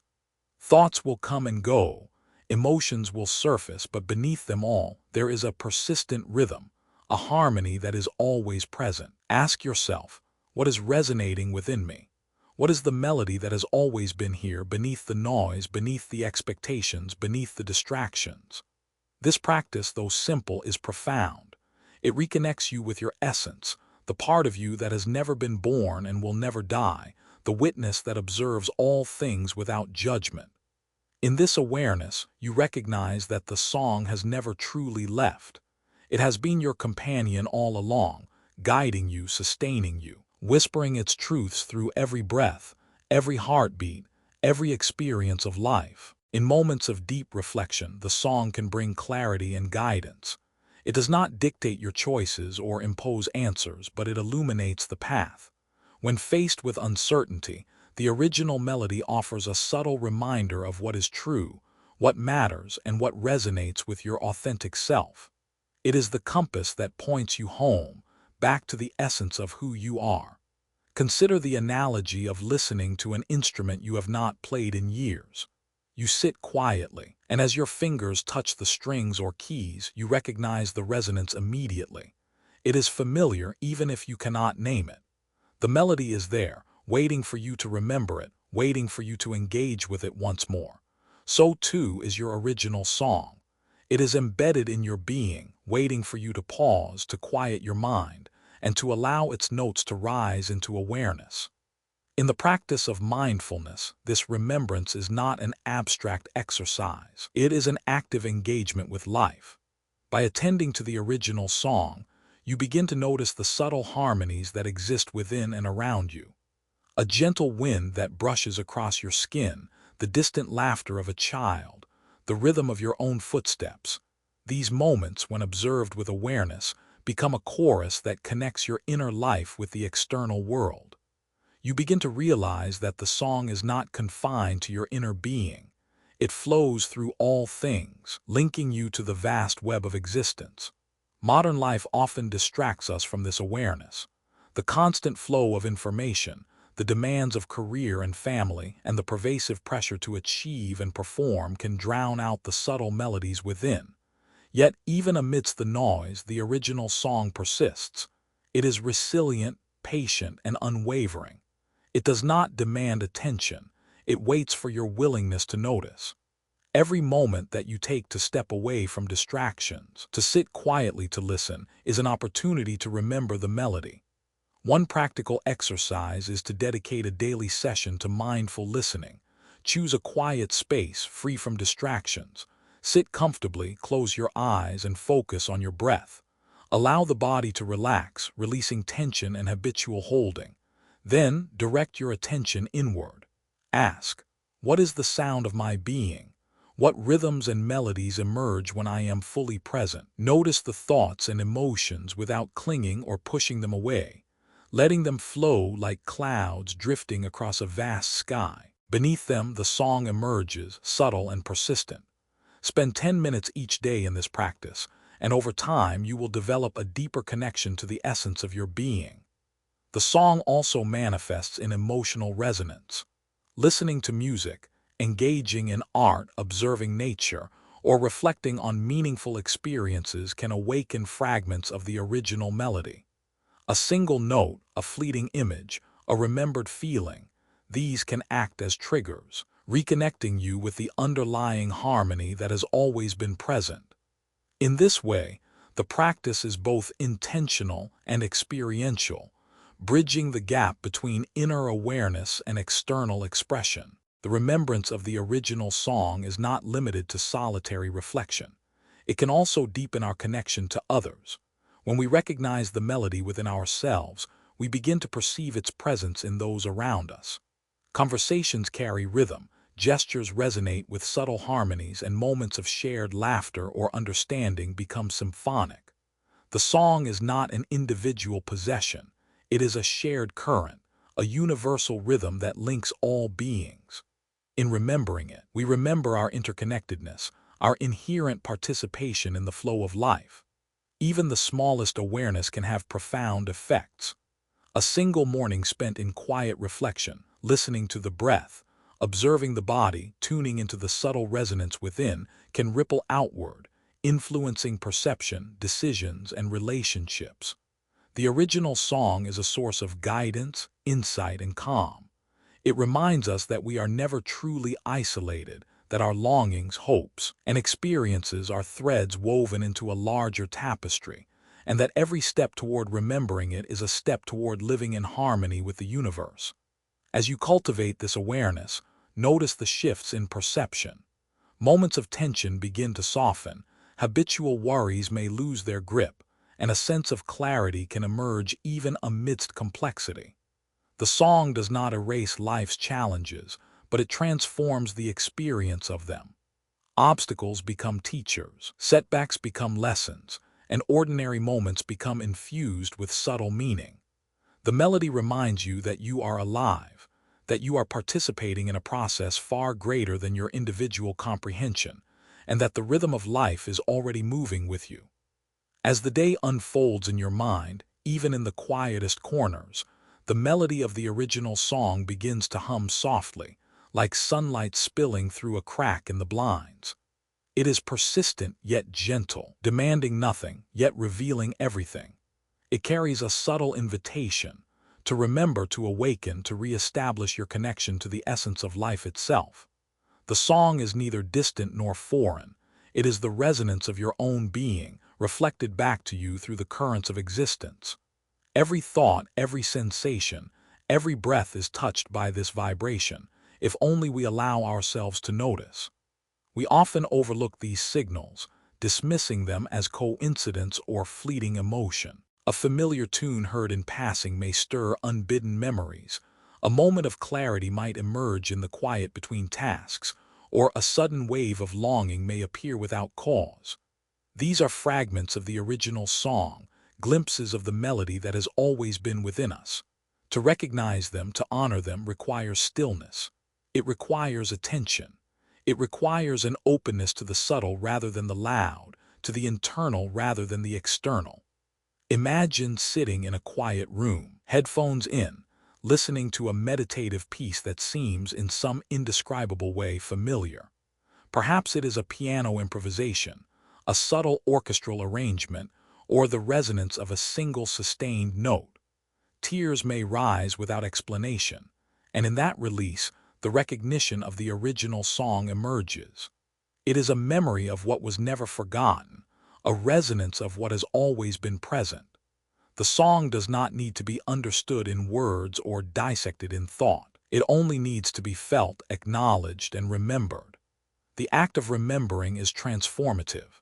It reconnects us to our intrinsic nature, the Buddha nature that Buddhism speaks of, the latent potential for awakening, insight, and clarity within every being. We are not incomplete, nor must we search endlessly outside ourselves to become whole. The melody has always been present. It is not a reward to be earned, nor a secret to be discovered. It is an inherent aspect of existence.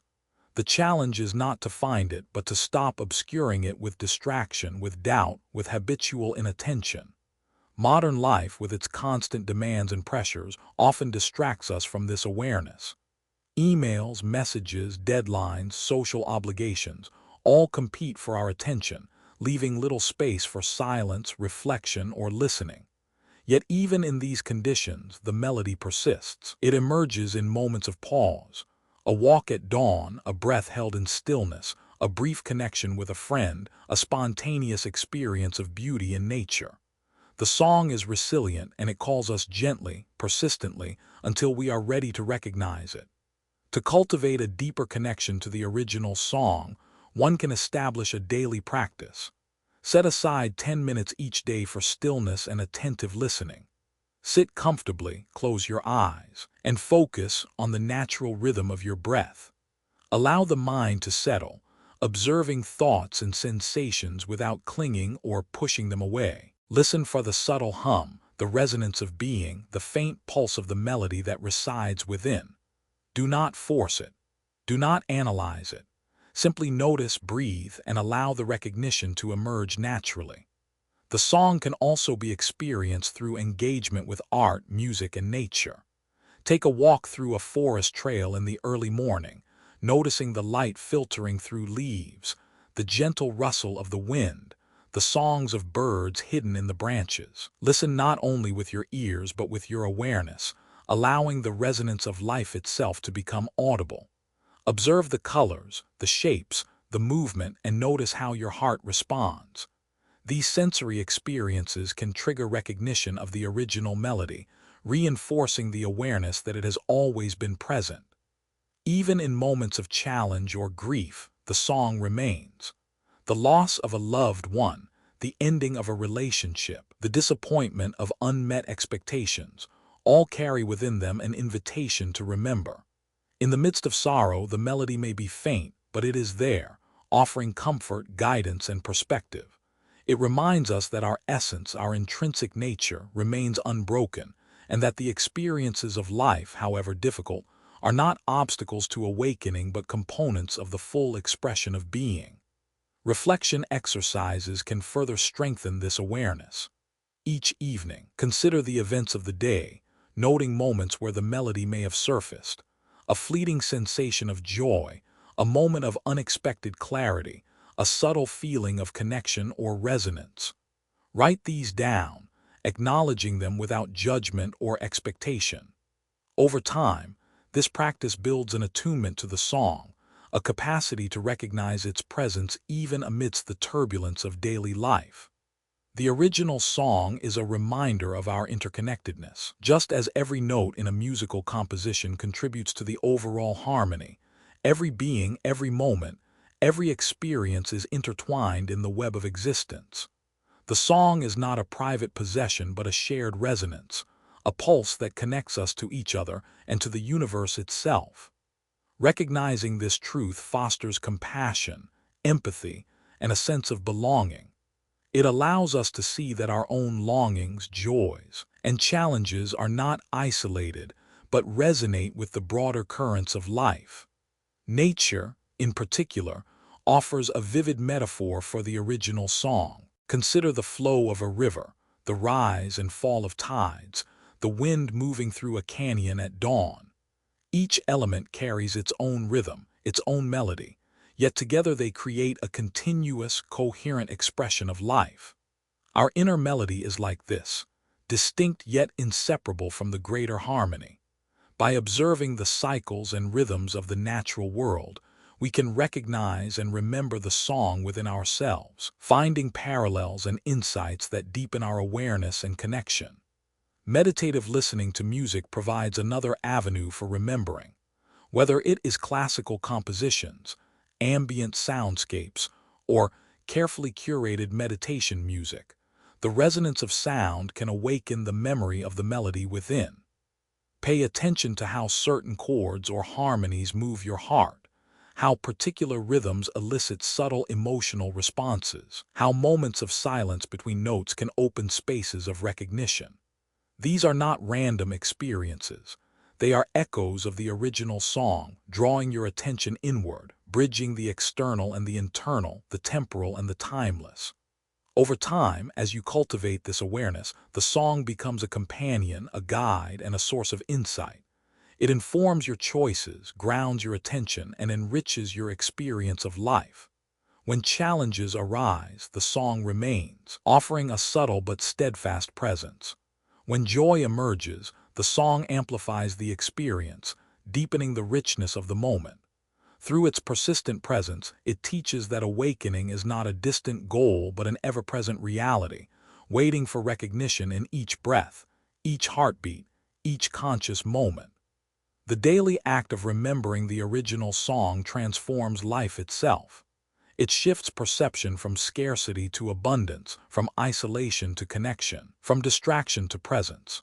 The song invites you to see life not as a series of obstacles or frustrations, but as a harmonious unfolding in which every experience, every emotion, and every interaction is a note contributing to the larger melody. Awareness of this song allows us to live fully, to engage with the world authentically, and to recognize the sacredness embedded in the ordinary. As you continue to engage with the practice of listening, something begins to shift in your perception. The world, once cluttered with distractions and noise, starts to reveal itself as a series of harmonies, each moment contributing to the symphony of life. The song of existence is not distant, not unattainable, but already present, embedded in the very fabric of your being. It is the resonance of the universe, vibrating through every thought, every action, every interaction. And as you attune yourself to this melody, you begin to realize that you are not a separate entity moving through the world. You are the world, experiencing itself through the lens of your own consciousness. Consider, for a moment, the sound of a river flowing over rocks, the gentle rush of water carving its path through the earth. This sound is simple, unassuming, and yet it carries a depth of wisdom. The river does not question its flow. It does not resist the obstacles in its path. It moves forward, guided by the natural rhythm of life. The same is true for the original song within you. It flows through your being, unaffected by the external noise, by the chaos of the world, by the desires and distractions that often pull your attention away. The song is not about control or perfection. It is about trust, trusting that even in the midst of uncertainty, the melody will carry you where you need to go.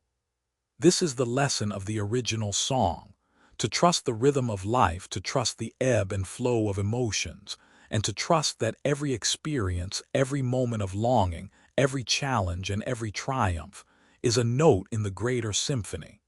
When you recognize this, you begin to understand that there is no such thing as a wasted experience, no such thing as a moment that does not matter. Every breath you take, every interaction you have, every thought you experience is part of the song, an integral part of the whole. And when you learn to listen to it, truly listen, you realize that you are not separate from the world, but a reflection of it, a living, breathing expression of the universe itself. In moments of deep connection with the original song, time seems to lose its grip. There is no longer a past or a future. There is only the present moment, the here and now, where everything exists simultaneously. In this timeless space, there is no need for answers, no need for explanations. You simply are, and in being you experience the fullness of life itself.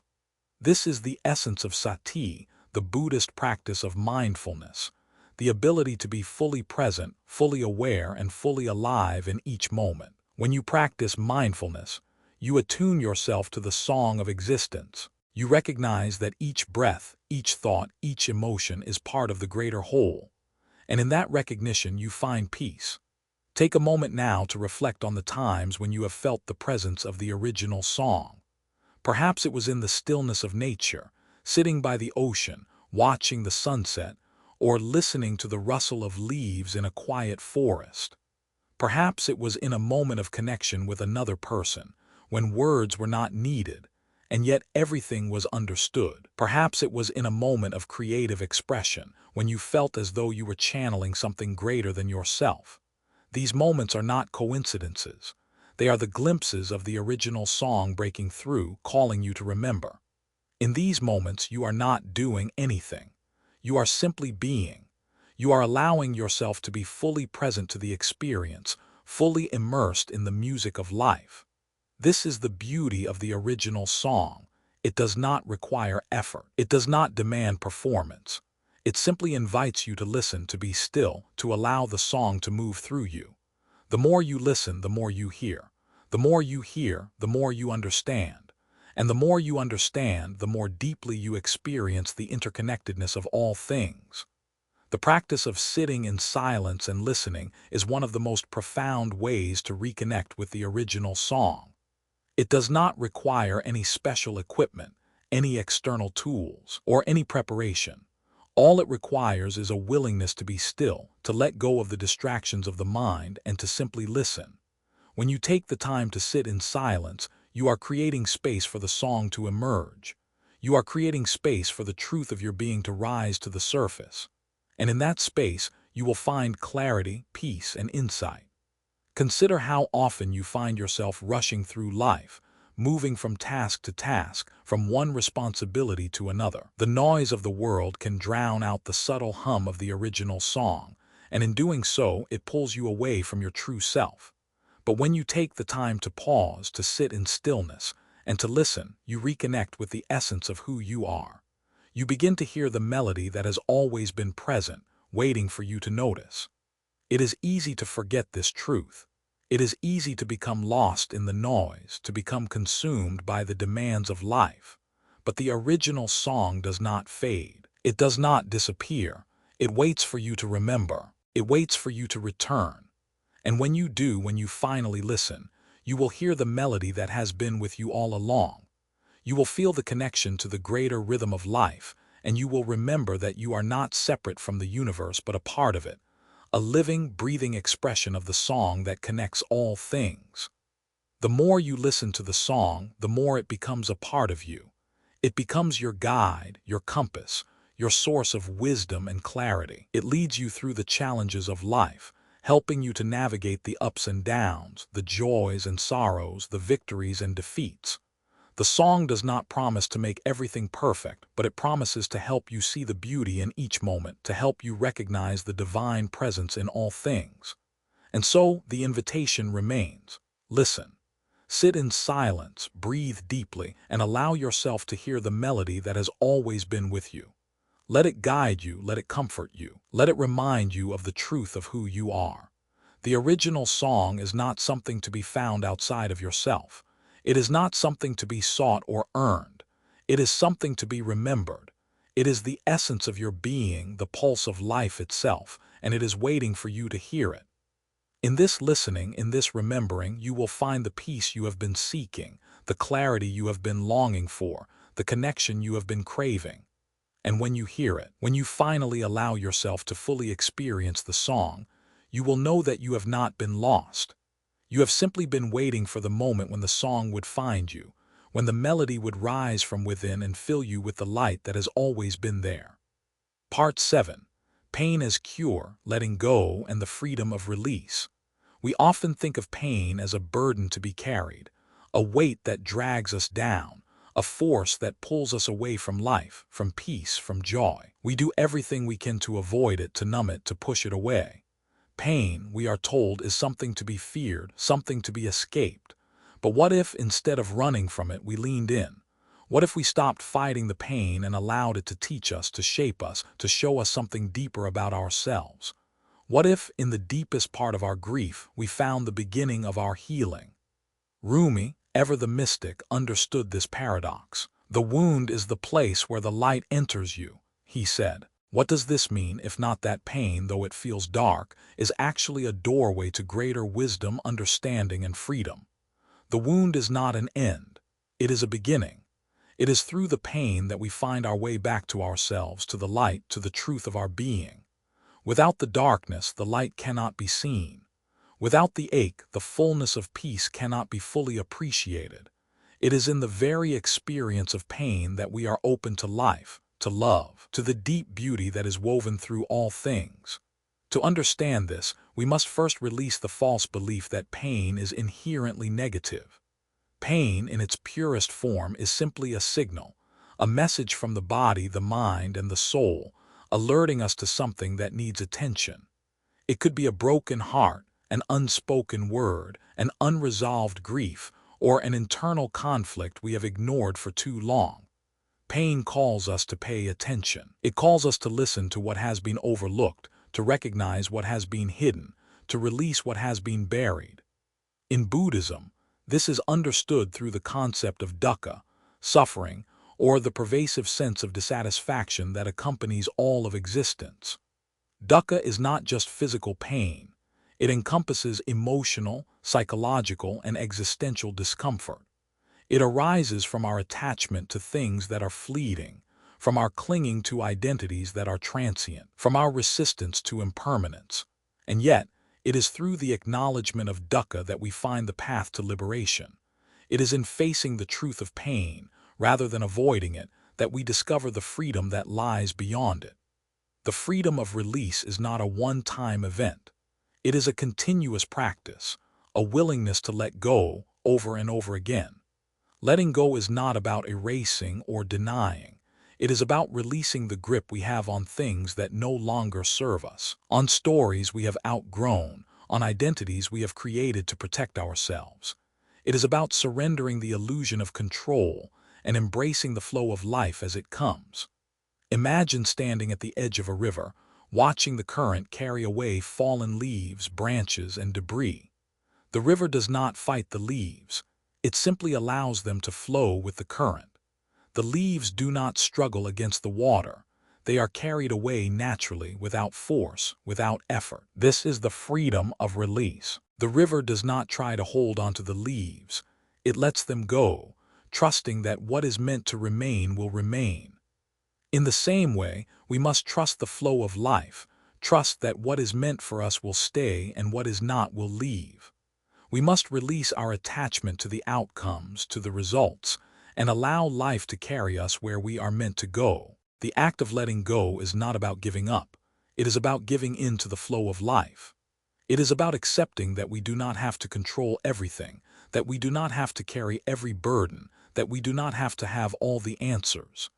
It is about trusting that even in the midst of pain, we are held. We are supported by something larger than ourselves.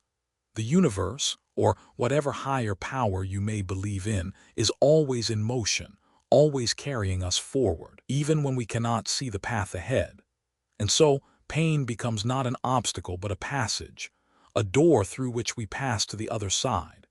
It is in the experience of pain that we are broken open, that we are softened, that we are made more receptive to the love, the grace, and the wisdom that surround us.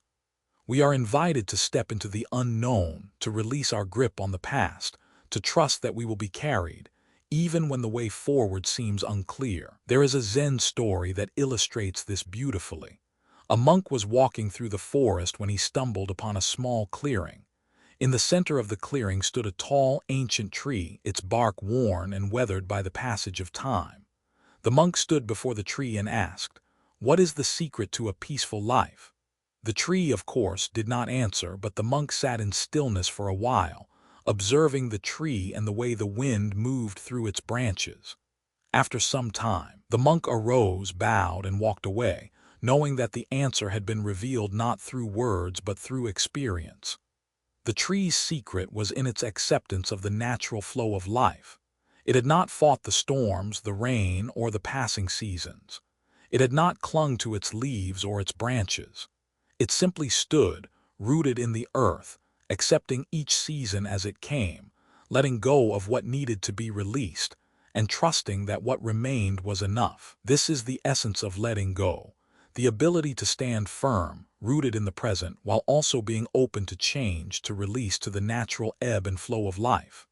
When we let go, We create space for something new to enter. We make room for clarity, for peace, for joy, and for love. The act of release is not about denying the past, but about making space for the present. It is about acknowledging that life is constantly moving, and that we are part of that movement. Holding on to the past, to old wounds, to old stories, only keeps us stuck in a moment that has already passed. Letting go frees us to live fully in the present, to experience life as it is, rather than as we imagine it to be. There is a simple but powerful exercise that can help facilitate this process of release. Take a moment to reflect on the burdens you carry. What are you holding on to that no longer serves you? What emotions, thoughts, or experiences are you clinging to, trying to control or fix? Write them down, one by one, acknowledging each one without judgment, and then when you are ready, let them go. Imagine placing each one in the river, watching as it is carried away by the current. Let go of the need to fix, to control, to hold on. Trust that what is meant for you will remain and what is not will leave. This practice, repeated regularly, allows you to release the accumulated weight of life. It gives you the freedom to move forward, unburdened, open, and receptive to what life has to offer. It is not about erasing the past, but about allowing it to flow through you without attachment, without fear. Letting go is a form of liberation. It is the key to experiencing life with clarity, with peace, and with love. Rumi's words resonate deeply in this context. The wound is the place where the light enters you. Pain, when met with awareness and acceptance, becomes the doorway to healing. It is through the wound that we are open to the fullness of life. It is through the pain that we learn to love more deeply, to connect more authentically, and to live more fully. Pain is not the enemy, it is the teacher.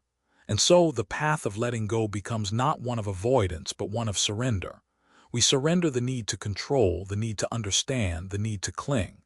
We surrender to the flow of life, trusting that we are always being carried forward, even in the moments when we cannot see the way. And in that surrender, we find peace. We find freedom. We find release. Part 8. Washing away the false self. There is a part of you that has always been there, untouched, unbroken, whole. But it is not the part you see when you look in the mirror, nor is it the part you call you when you introduce yourself to others. The part of you that is truly authentic, that is connected to the essence of life, is often hidden beneath layers of identity, of stories, of expectations. These layers are not inherently bad. They are the constructs that help us navigate the world.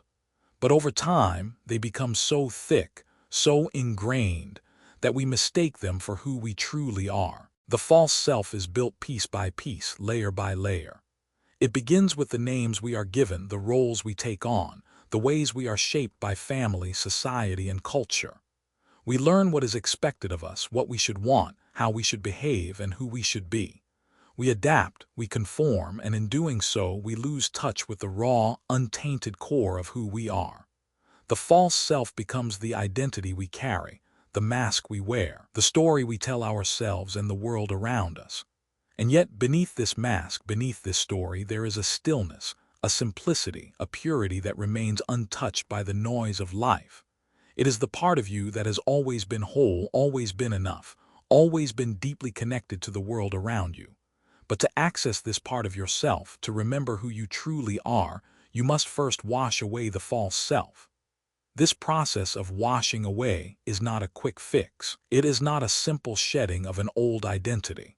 It is a deep, gradual process of recognition, of unlayering, of returning to the essence of who you are.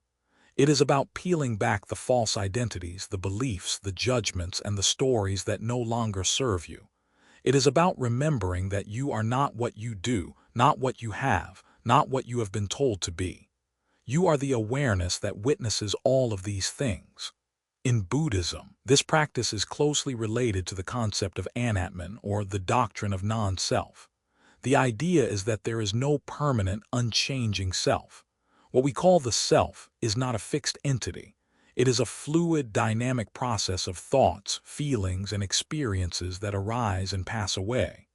The false self is built on the illusion of permanence, on the belief that we are the roles we play, the identities we adopt, the stories we tell. But when we begin to look deeper, we realize that all of these are impermanent, they are transient, they are not who we truly are. The washing away of the false self is an act of awakening. It is a process of seeing through the layers, of realizing that the mask we have worn for so long is not our true face. It is not easy. It requires courage. It requires vulnerability. It requires a willingness to stand in the truth of who we are, without the comfort of the stories we have told ourselves. But in this act of stripping away, there is freedom. This freedom is not freedom from the world, but freedom within the world. It is the freedom to be who you truly are, to let go of the need for approval, the need for validation, the need for perfection. It is the freedom to live authentically, without the burden of trying to be something you are not. It is the freedom to let go of the past, to release the weight of old identities and old stories, and to step into the present moment with clarity and awareness. Imagine standing beneath a waterfall, the water cascading over you, washing away the dust and dirt of the day. The water is cold and invigorating. It is not gentle, but it is cleansing. As you stand in the water, you feel the weight of your body shift, the tension release, and the layers of accumulated energy begin to dissolve. The water does not force you to change. It simply allows you to return to your natural state. In the same way, the practice of washing away the false self is not about forcing transformation. It is about allowing the transformation to happen naturally, about stepping into the flow of life and allowing it to wash away what is no longer needed. The washing away of the false self requires self-compassion. It requires kindness toward yourself as you release the parts of you that have been shaped by external expectations, by the judgments of others, by the fears that have held you back. You may find that you feel vulnerable, exposed, and unsure of what remains once the layers are gone. But this vulnerability is not weakness. It is strength. It is the strength to stand in the truth of who you are without needing to hide, to mask, or to protect yourself. It is the strength to let go of the fear of being seen, of being known, of being fully alive. In our culture, vulnerability is often seen as a weakness. We are taught to put on a brave face, to mask our emotions, to project an image of strength and control. But true strength comes from embracing vulnerability. It is in the willingness to be raw, to be real, to be unprotected, that we find our deepest power. The washing away of the false self is an act of returning to this rawness, of allowing ourselves to be seen as we truly are. One way to begin this process is through mindfulness meditation. Sitting quietly, close your eyes and focus on your breath. With each inhale, imagine you are breathing in the energy of the universe, the clarity and wisdom of the present moment. With each exhale, imagine you are releasing the layers that no longer serve you, the fears, the judgments, the stories that have defined you. Allow these layers to dissolve with each breath, like dirt falling away in the current of a river. As you release these layers, feel the weight lift from your shoulders, the tension ease from your body, and the clarity of your true self begin to emerge. Another practice is to write down the identities and roles you have assumed throughout your life. Write down the labels you carry, whether it is daughter, wife, mother, employee, or friend. Notice how these identities have shaped your behavior, your choices, and your sense of self. Then ask yourself, who am I beneath these labels? Who am I without these roles? What is left when I strip away everything I have been told to be? This process of self-inquiry can help you begin to recognize the false self, the self that has been constructed by external expectations, and start to see the true self that lies beneath. The false self is not bad. It is simply a necessary part of our human experience. It helps us navigate the world, relate to others, and fulfill our roles. But it is not the whole story. It is not the truth of who you are. To wash away the false self is not to reject it, but to release the attachment to it. It is to recognize that, though the roles we play are important, they are not permanent. They are not the essence of our being. In the practice of letting go, there is a profound sense of peace. As we release the false self, we make room for the true self to emerge. This is not a dramatic transformation but a quiet, gradual unfolding. It is a return to the essence of who we have always been. When we let go of the need to prove ourselves, to conform, to be something we are not, we find that we are already enough. We are whole. We are complete. And in this recognition, we find freedom.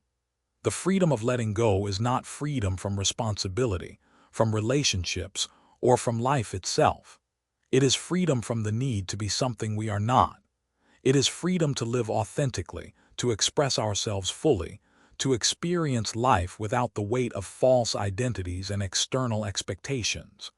It is the freedom to be fully present, to step into each moment with clarity and awareness. The washing away of the false self is not a one-time event, but a lifelong practice. Each day, as we encounter new challenges, new experiences, and new relationships, we have the opportunity to release the parts of ourselves that no longer serve us.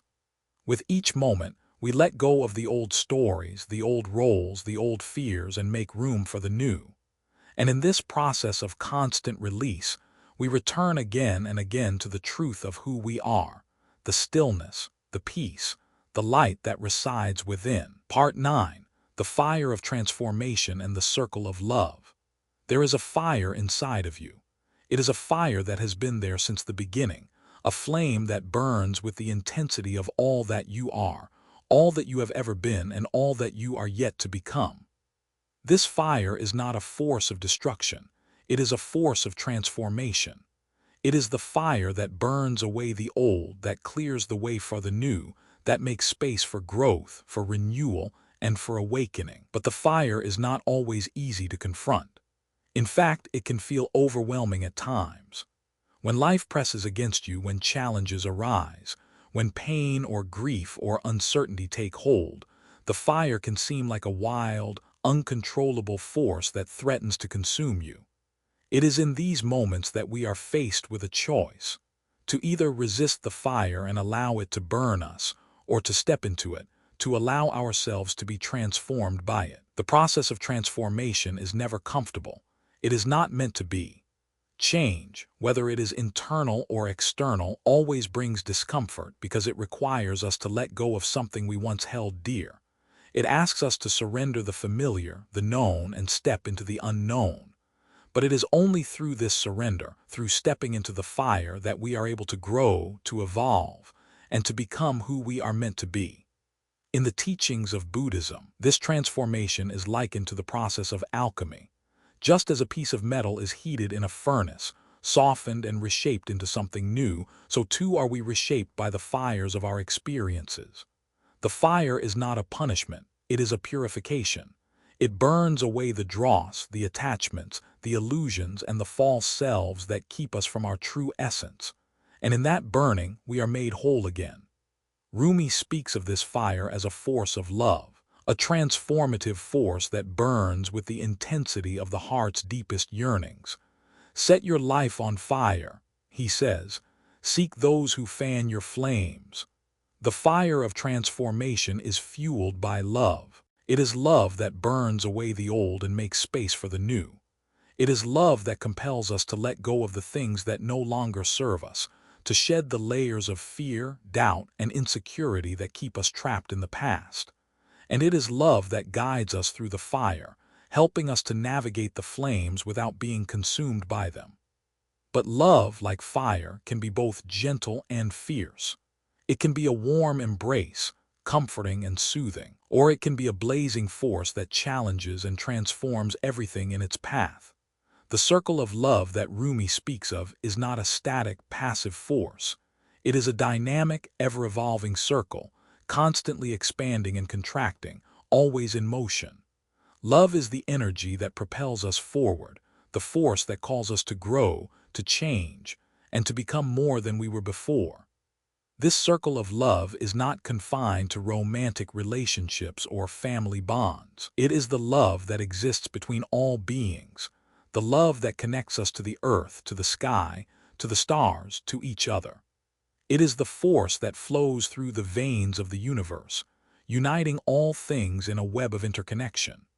The fire of transformation cannot exist without this circle of love. For it is love that sustains us through the trials, that gives us the strength to endure the heat of the fire and emerge on the other side renewed, reborn, and whole. When we step into the fire, we are stepping into the unknown, into a place where our sense of self is broken down and reformed. The fire of transformation is not something to fear, but something to embrace, because it is in the fire that we discover the truth of who we are. It is in the fire that we shed the layers of ego, of attachment, of fear, and become the person we are meant to be. The fire does not burn us. It refines us. It shapes us into something stronger, purer, more aligned with our true essence. In the Buddhist tradition, the concept of bodhisattva, the mind of enlightenment, speaks to this idea of transformation. Bodhisattva is the compassionate wish to attain enlightenment for the benefit of all beings. It is the heart that burns with the desire to free others from suffering, to help them realize their true nature. This compassionate fire is what drives the journey toward awakening. It is not a selfish fire, but one that seeks to serve, to uplift, and to guide others through the fire of their own transformation. It is love in its purest form, a love that is not bound by personal desire or attachment, but by a deep and abiding compassion for all beings. This fire, like the circle of love, is not static. It is a continuous process, always evolving, always expanding. It calls us to step into it, to face the challenges, to embrace the discomfort, and to trust that on the other side of the fire, we will emerge stronger, more awake, more alive. The fire of transformation is a journey, not a destination. It is a process of becoming, of shedding, of awakening. It is the path that leads us home to ourselves, to the truth of who we are, and to the truth of who we are meant to be. The circle of love that sustains us through this journey is ever present. It surrounds us, supports us, and guides us through the darkest moments. It is in the circle of love that we find strength, courage, and resilience. It is in the embrace of this love that we are reminded that we are not alone, that we are always connected to the whole, that the fire we face is not a personal trial, but a shared experience, a collective journey toward awakening. As you reflect on your own journey, ask yourself, what fire am I being called to step into? What is the transformation that awaits me on the other side? What am I being invited to release, to let go of, in order to become more aligned with the truth of who I am? The fire is not something to resist. It is something to step into with trust, with courage, with love. And in that step, you will discover the truth of your own heart, the power of your own being, and the infinite possibilities that lie ahead. Remember, the fire is not here to destroy you. It is here to transform you, to refine you, to awaken you. It is the love that burns brightly in your chest, the desire to live fully, to be present, to be authentic. The circle of love is not a closed loop. It is a vast, infinite expanse, embracing all beings, all experiences, all paths. And within that circle you are held, supported, and loved. So step into the fire with open arms. Allow it to burn away the old, to free you from the chains of fear and attachment, to reveal the truth of who you are. And as you emerge from the flames, remember that the circle of love is always with you, always surrounding you, always guiding you forward. The fire of transformation and the circle of love are one and the same, and they are the essence of the journey toward awakening. Part 10. Don't go back to sleep living awake. How many moments of life have you missed while lost in the fog of distraction? How many times have you rushed through the day, unaware of the world around you, unaware of the breath in your body, the rhythm of your heart? How often have you been so consumed with what is coming next that you failed to notice the profound beauty of what is happening right now? Rumi once said, "The breeze at dawn has secrets to tell you. Don't go back to sleep." These words, simple yet profound, remind us of a truth that is easy to overlook. Life is not something that happens later. Life is happening now, in every breath, in every moment, in every fleeting glance of beauty that crosses your path. But too often we sleepwalk through it. We are awake, yes, but not really awake. We go through the motions of living, but we are disconnected from the essence of what is happening. To live awake is not just to go through the motions with your eyes open. It is to be present, to be fully aware, to embrace the fullness of life in each moment. It is to be fully here, to notice the way the sun falls through the window in the morning, to feel the warmth of the earth beneath your feet, to hear the sound of your breath filling your lungs. It is to experience the world with all your senses, to see the beauty in the smallest details, to be deeply attuned to the rhythms of life as they unfold around you. But living awake requires a conscious choice. It is not something that happens automatically. We must choose to be present. We must choose to be aware. We must choose to step out of the fog of unconsciousness and into the clarity of awareness. This is not a passive act. It requires effort, intention, and commitment. We must stop allowing the noise of the world, the distractions, the worries, the fears to pull us away from the present moment.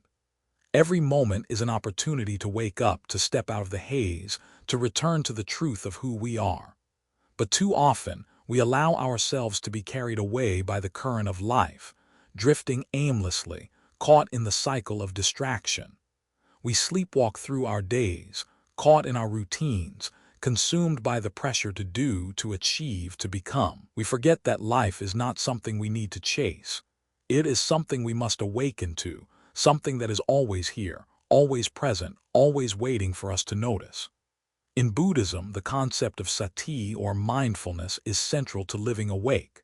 Sati is the practice of being fully present, fully aware of the moment at hand. It is the practice of turning our attention to the present, of noticing the thoughts, feelings, and sensations that arise, without judgment or attachment. When we practice sati, we are not lost in the past or the future. We are grounded in the now, fully engaged with the world as it is. We see the world with fresh eyes, as though seeing it for the first time, and in doing so, we reconnect with the beauty, the wonder, and the mystery that surrounds us. The practice of mindfulness is not just about meditation. It is about integrating presence into every aspect of our lives.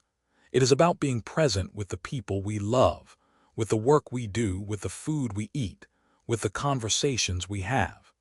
It is about bringing our full attention to each moment, rather than letting our minds wander to what happened yesterday or what might happen tomorrow. It is about living with intention, choosing to be fully engaged in the present, rather than letting life pass us by. Living awake also requires us to confront the illusions that we hold about ourselves and the world. We must be willing to face the ways in which we have been sleepwalking, the ways in which we have been caught in patterns of unconsciousness. We must look at the beliefs, the fears, the stories that we have constructed about ourselves and the world and ask ourselves, are these true? Are these beliefs serving me? Or am I living in a dream, believing in things that aren't real? The false stories we tell ourselves can keep us trapped in a perpetual state of sleep. We tell ourselves that we are not enough, that we must strive for more, that we must be someone else to be worthy. We tell ourselves that happiness is something we must chase, something that is always just out of reach. These stories keep us asleep, keep us disconnected from our true selves, and keep us locked in patterns of striving, dissatisfaction, and yearning. To wake up is to see through these illusions. It is to recognize that happiness is not something we need to chase. It is something that arises naturally when we are present, when we are fully engaged with life as it is. It is to understand that we are enough, just as we are, and that there is nothing we need to prove or accomplish to be worthy. It is to release the belief that life must be different, that we must be different in order to be happy. It is to embrace the present moment fully, and to trust that in this moment, all that we need is already here. In the journey of awakening, there are moments of discomfort. To wake up is not always easy.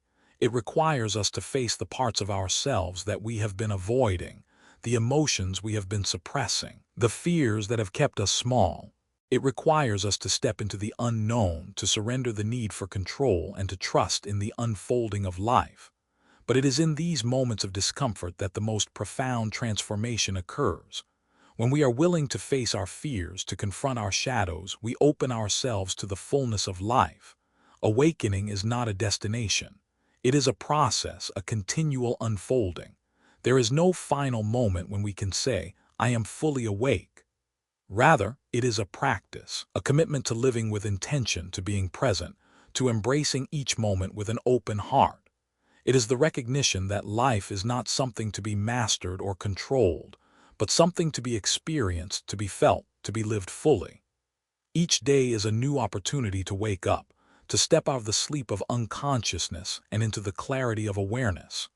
Every breath is a reminder that life is happening right now, and in each moment, we are invited to choose to be fully present, to engage with the world as it is, and to live awake.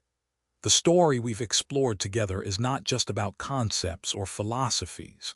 It is about living, about awakening to the truth of who we are and embracing the fullness of our experience without judgment or fear. It is about recognizing that pain, longing, love, and release are all integral parts of the human journey. They are not obstacles to be avoided, but invitations to grow, to learn, and to expand into the fullest version of ourselves. The lesson is this: awakening is a continual process. Every moment, every breath, every experience is an opportunity to remember the truth of who you are. Life will continue to challenge you, to change you, to push you into new seasons of the heart. But each challenge is also a gift, a lesson, a step toward greater clarity and understanding. By living awake, you begin to see that everything you seek is already within you. The longing in your heart is not a sign of absence, but of connection. The pain you experience is not a punishment, but a doorway to transformation. The love you give and receive is the force that guides you forward. And the journey is not about reaching a destination. It is about experiencing the fullness of each moment and embracing the truth that life is unfolding exactly as it should. Your thoughts and reflections. What has this journey through the story of awakening brought up for you? How do you relate to the idea of living awake, of embracing pain, love, and transformation? I'd love to hear your thoughts and reflections. Feel free to comment below and share your perspective. We can learn so much from each other's experiences, and your insights could inspire others to continue on their own journey of awakening. And if you found value in this story, please subscribe to our channel, Buddhism in Every Moment, to support us in creating more transformative content like this. Your support helps us continue to bring you new, meaningful stories and practices to help guide you on your path toward greater awareness, peace, and connection.